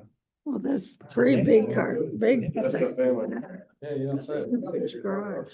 Yeah, we are. My goodness. They've had Those some are probably misfortune. double doors, aren't those? No, this is single. See, there's a. Oh, okay. Used to be big in real estate in this town. Sammy. Yeah. Mark. Yeah, back in the mid to late '80s. Sammy, when I first ran for office, going around meeting all the business Oh. leaders in town. Didn't he own a lot of, that shopping center over there where, Blue Hills. Yeah. yeah, Well, he also had the one that flooded. the one that flooded over there. Yeah, that was always a Yeah, problem. over there. by I haven't the got all the way up Cotton. until it did flood, I think. And even after. That's why they couldn't tear anything down. Well, FEMA came in and took care of that, I think, but Right, they still flooded it out. kind of like we did in Fairmont. Right. Fairmont. So it'd be nice to see something outdoors or something going A on. nice there, big you know, park. like farmer's think you market, could. I think Rod is double. outdoor like concert area or something, you know. Gotta be you some do double places for one. that. Oh, my That's a big goodness. open sakes. space. That's huge. Another there, 3,000, this is 200. Up and down. Each floor. Floor. I thought it actually was bigger than that. 400 This is a, 84 total? Yeah, yeah, 8,500. that I can believe. That I can believe. No. Can you imagine you had And this is on that, but the garage. You'd have to pay somebody to do that. Oh. Yeah, well, if you got a house like that, you probably do that. I have a gardener and a chef. You can have your own floor. 4,200, I don't need that much. Yeah, that's pretty. I have to hire somebody to take care of it. Well, if you got that kind of money, John. You can have a live-in person. I take don't, care that's of the that. problem. Yeah. Maybe half of the Cook half, and a cleaner, you know. split off into fours, could probably do that. Think you own your property, just don't pay your taxes first. Yeah, right. You'll find out who So, really owns I it. want to say there is because they're And represented. that's gonna be on the by tax Bernard side? Ruby. Yeah. They're still Oh. trying to work out Is something. that what but you were saying? It's just. Yeah. Oh, it is? Yeah, Okay. it's coming to I want fruition. 700 and something for it. That'll be interesting what that goes for. A long stretch. Yeah, well, there might be something to watch out for and come June. Huge project. Oh, yeah, 80.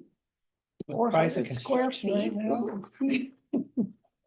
Worked on houses that big, they only built one. Ah, I've worked on some big houses, but not ones that big. Yeah. I did several in Cherry Hill and Sharing Brook.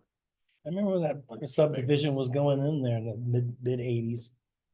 3 or 4. The DNR was doing a lot of those back then. DNR construction. Cherry Hill. Oh, really? I know that. Beautiful area over there, Guys just like across the way. Rex with Warren Warden, Park. Ray, gosh, what's his name? He's a grumpy old guy. Man, was he particular? Ray Sherwood. Oh, yeah. Remember Ray? Yes. He was the direct up front old guy.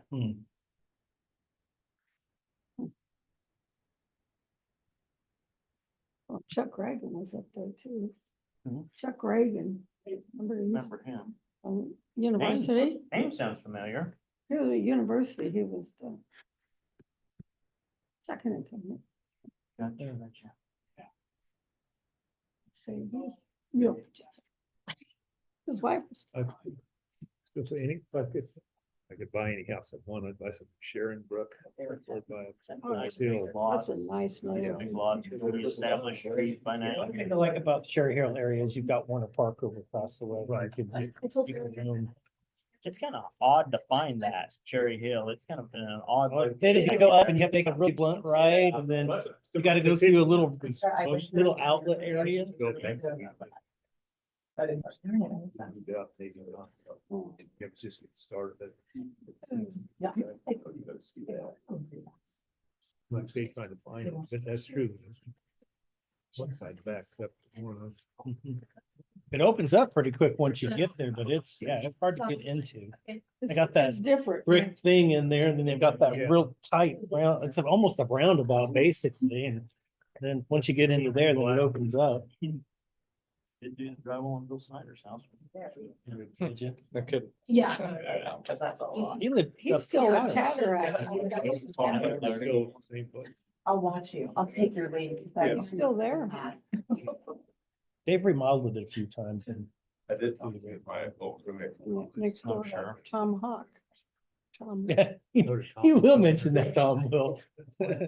I'll probably mention that on Wednesday or Thursday. Oh, yeah, your meeting. I Yeah. can't wait for that. Or the report on that. I'm not going. Which meeting? RHID. For Task HIV. force. Tom's gonna be there. He's the moderator. Referee. I mean, Yeah. moderator. Yeah. That might be a better term, yeah. So who are the other? I don't know. Two from the city and two from 33. As far as elected officials. We were driving back to our house yesterday. We went to. It'll be Jake and me. Oh, fun guy. Oh, it will. Blame it on three of you came up with this idea. You've got an appropriate heavy with you. so. Yeah, So funny. got the person who wrote it. I will see. We're gonna see. Keep expectations low.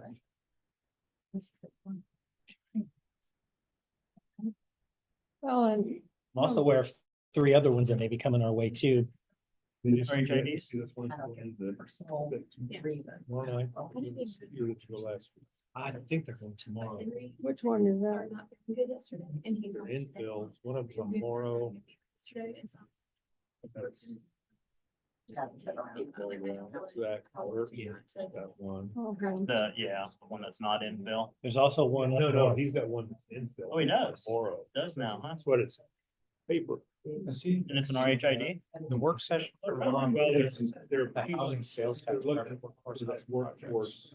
So maybe that's not I RHID don't they're think using. that's RHID. I don't think that's an RHID. He's saying they're gonna use the Mhm. sales tax.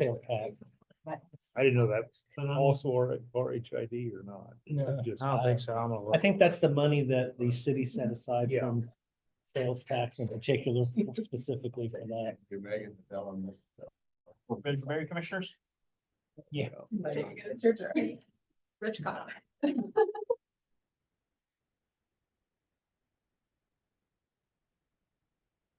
Good afternoon, Commissioners. I've submitted, both my budget, with Brittany's help and also the memorandum as well. Obviously, the biggest increase is personnel for our office.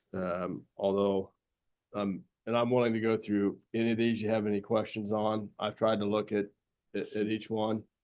Well, I have looked at each one, not just tried. So I've looked at each line item and also in the memorandum, help put the memorandum, together, make sure we can justify all our expenses. I had a few things highlighted. 2430 is an item that, shows that's a $13,000 increase from last year. That is for computer, that's for software and maintenance. And as best we can do at this point, project and what the prices and everything are going to be in 12 months. These are the most accurate numbers that really we could come up with. Fortunately, we do anticipate some increases. We are looking at a couple of AI programs that private law firms have used and have been recommended. A lot have been tried and not gone so well.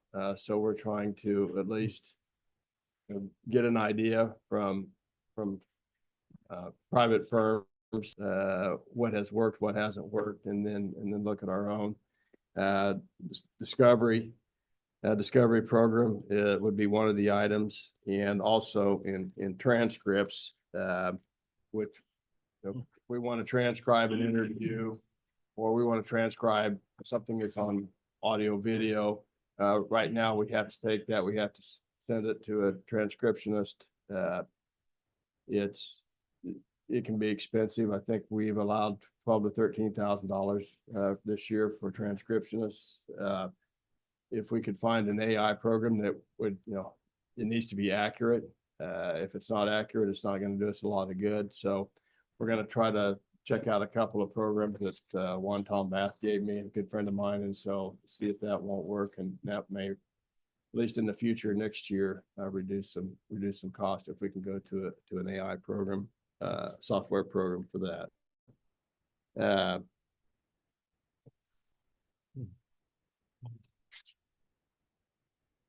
Witness fees. I wish there was a way to know how many homicides, sexual assaults, whatever, burglaries, whatever the case may be, we're going to have in the next year. But we do the best we can looking at historical trends, knowing that right now it's taking us 10, at best 10 months to get a major case from arrest to trial. So we know we've got that kind of buffer out there, but how many cases will go to trial in 2026? I have no real idea of knowing. We have a case this year that's going to go to trial, though, for example. I believe the expert witness in that case, we're going to have to retain an expert, and it's going to cost us between $10,000 and $12,000. So that's almost a third of what we're budgeting for witness fees. And so that's just, I guess, the uncertainty where we are, the fact that we're a transient community. We had a trial that ended up not going a month ago. That was a 1-week sexual assault case, and we had over half a dozen, 8 witnesses that were from out of state, from Texas, Illinois, Wisconsin, and we have to, by statute, we're required to pay for the travel expenses, whether we, fly them or, somebody drives in from St. Louis, we got to pay mileage. And then if we have, lodging, if there's any lodging expenses associated with that, we have to pay for that as well as their testimony. So and then the witness fee is really pretty small. I think it's $10 a day, but we do have to cover those other incidental costs that are related to it. So that's what really kind of drives up the cost. And we live in a, we just have a transient young population between Kansas State University and Fort Riley. We have a lot of people that, cycle in and out of this community over a 4-year period of time. So, that's just, it's one of the things that we're aware of and we deal with, but that also adds a little bit to the costs and the burden on our office and obviously on the taxpayer.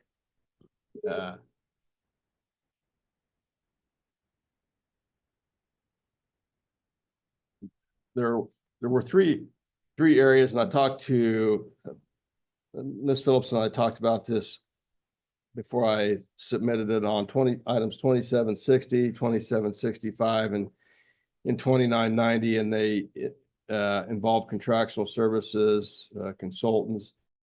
I would try to put them all under one. Ms. Phillips told me why we shouldn't do that, but what I was trying to avoid is us just throwing numbers, taking a budget item and saying, all right, let's just put 2,000 here and 3,000 there or whatever. When I looked at all of it and I thought, well, we can, we only need to put money. Maybe we can get this at least down to 2 of these and put money there so that it's not that we would spend the money anyway, but at least you're not taxing or assessing money somewhere that it doesn't need to be. So we have tried to go through, really look at everything that we have. And if you have any questions, I would certainly be glad to answer them. If there's any line items that you see that you have questions about, or you think we're, duplicating, because we certainly tried to, that's what I've tried to look at when I go through this, is to make sure we're not duplicating or asking for the same thing in 2 or 3 different line items. Otherwise, it's just another boring presentation by Barry Wilkerson. So.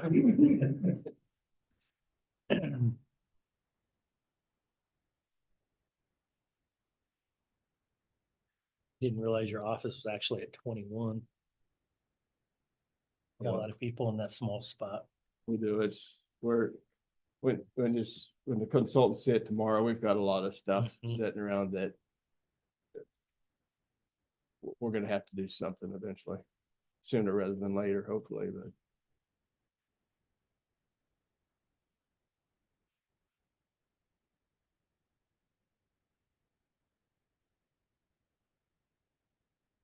But I don't have anything. And I can always come back if you have any questions or you see something when you're going through this that, you think you want further explanation, I'll certainly be glad to do that. Good. Thank you. Next commissioner, Megan Lewis at 155.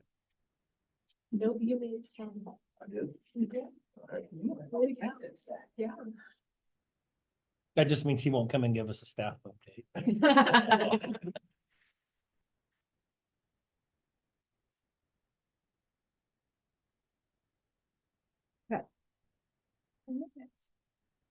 Did have a good meeting with the hospital last week, so. Yeah. Good. We did a meeting with the hospital once. Yeah. Actually, got a meeting with the hospital. Well, got a meeting with the hospital today and tomorrow separately too. 2 different reasons. 2 different reasons, yes.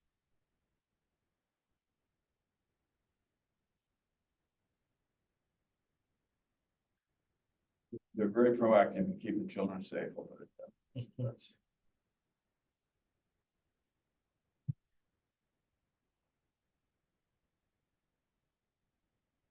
We say we'll let Megan go early.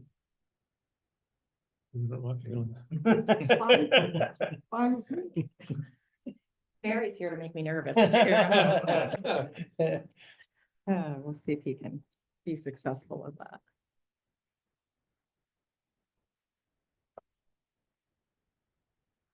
Might have taken you 10 minutes, but you have like 30 pages. I noticed that too when I was looking through it. Well, We went through it line by yours is line. just as long. I know, mine is long. You're so long too. So many different funds now. Yeah. Gosh, darn, now you're really good. Okay. Why did we do that again? They made us. That's the only reason. But they make it really colorful as I scroll through it, so that helps.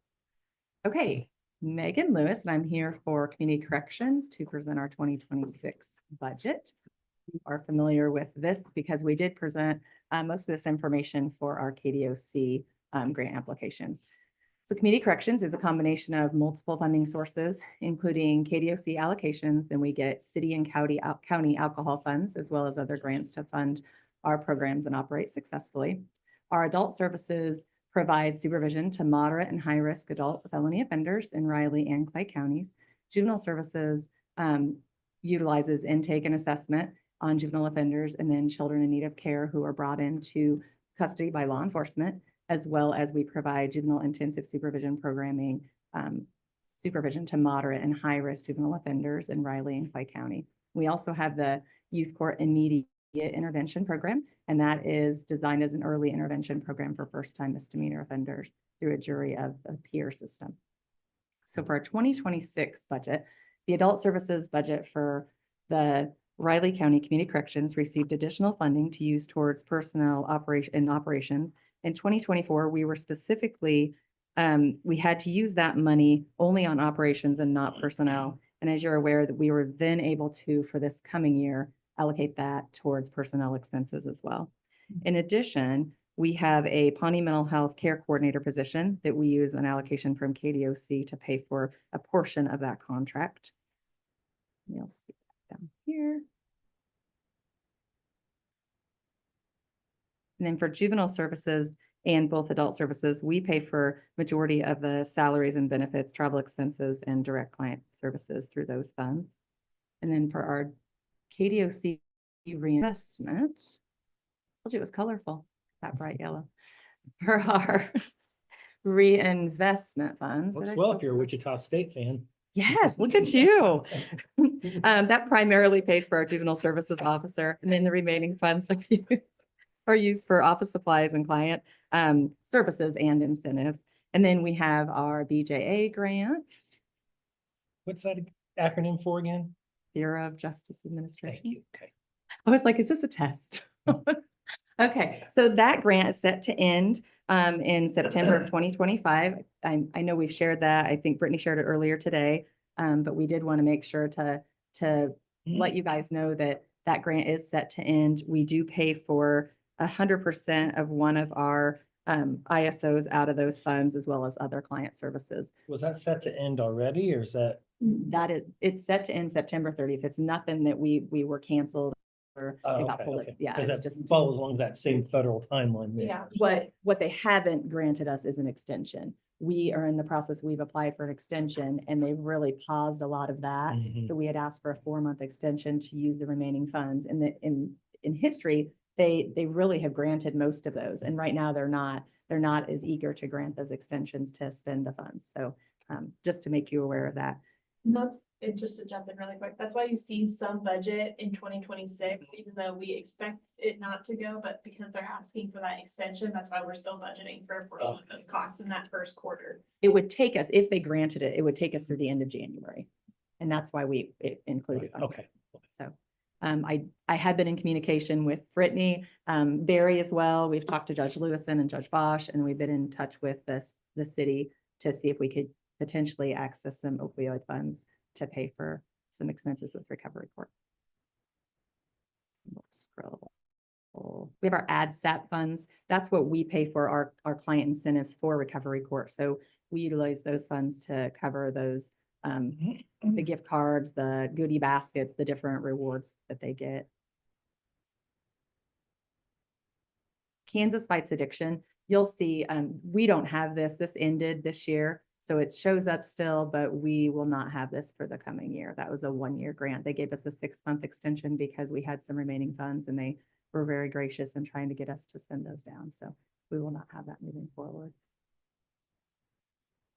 And then our city alcohol funds as well as our county alcohol funds. So we use those for our drug testing, both for our adults and our juveniles. We receive 2 different amounts there. And then we should have, yep, there's our, we had used this in the past. We did not apply for this for travel expenses this year. We've utilized that to go to our national recovery court training that has in different states. This year we went to Branson, and so we were able to use some other funds that we had. So we did not apply for the ones that we had used in the past. And let's see what we have here. And that takes us to our appropriations. So for 2026, for appropriations, we are looking at $119,050.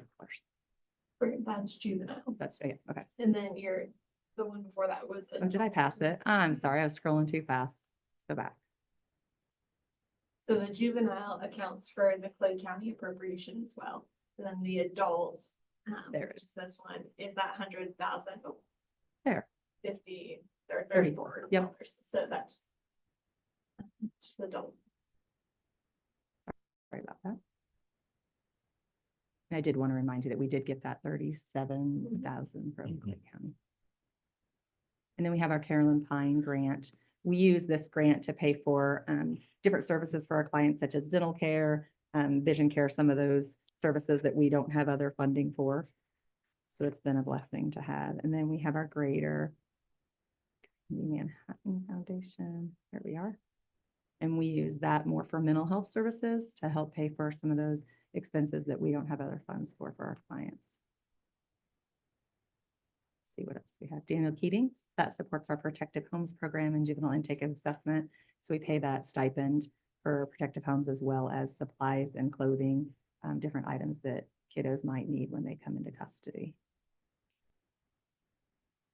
And then our carryover funds, we generally only use those funds if we are paying for meals for our JCAT meeting and agency-wide trainings.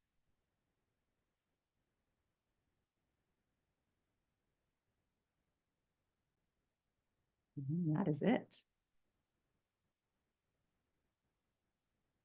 Have any questions about any of those things? It's not new information, I know.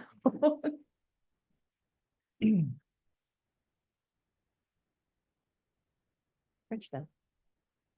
No question, but just a kudos to Megan and Jesse and her staff as far as working with Brittany and Elizabeth. You guys would not understand the amount of work they have done since Megan took over for both staffs to respectively understand them better with so many funds and so many grant funds. It is a convoluted mess it can be, and it is very intricately detailed. The staffs work great together, and we neither side would have the understanding if it wasn't for their work. I think the patience alone, just with a new person in the position, they've had a lot of patience with me. And, you know, they always say there, no question is a dumb question, but sometimes you feel like you're asking a dumb question. I do. I appreciate all the support we've received. And I know that I let you guys know that before, but it's been amazing. And my knowledge base came from a different place. As you know, I was the direct supervision officer in Clay County. And so it's been a learning curve, but I've enjoyed it, and it's been fun to work with everybody. So Appreciate all your work. thank you. Any other questions? Any questions, actually? No. Okay. I will see you guys next week. We will see you next week. Okay, thanks, Thanks, Megan. It's my start time. Does that mean you guys get to be done? Yep. Kind of planned it that way. I'm not even.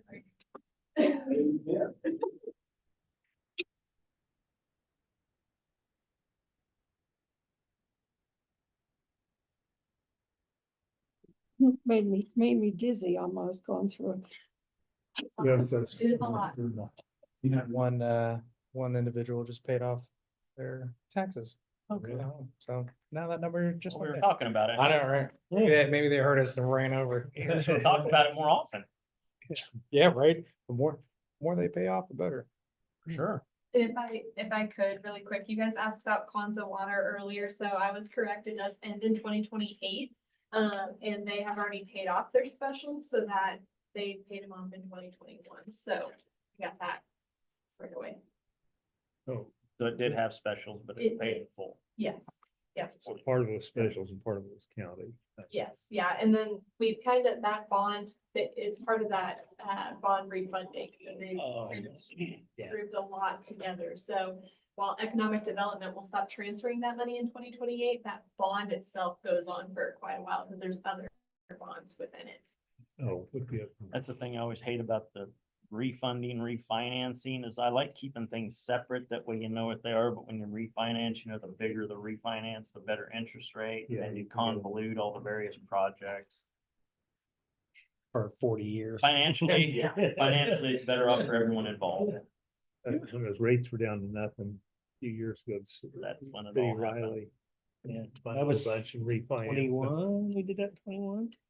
17, probably 18 in there. I think, yeah, that one was the 17, nope, hold on, I'm getting confused. The one I talked about earlier that we paid off was the 17, this one is the 2021, That's because it goes gotcha. into, until 2052. Yeah, I remember looking at that going, I ain't even gonna be here.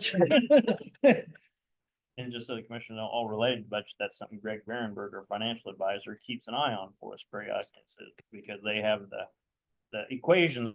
The court says, hey, you know, it might be financially benefit to consider that. So Yeah. he's always watching out for that in our best interest. Yeah, Riley had somebody that did that for him too. Greg Berenberg's a great guy to work with.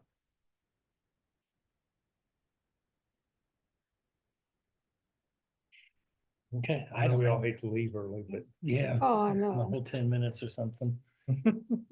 Gives me a little extra time to chill out before I have to go to the doctor. Get your inners in. I lost that a long time ago.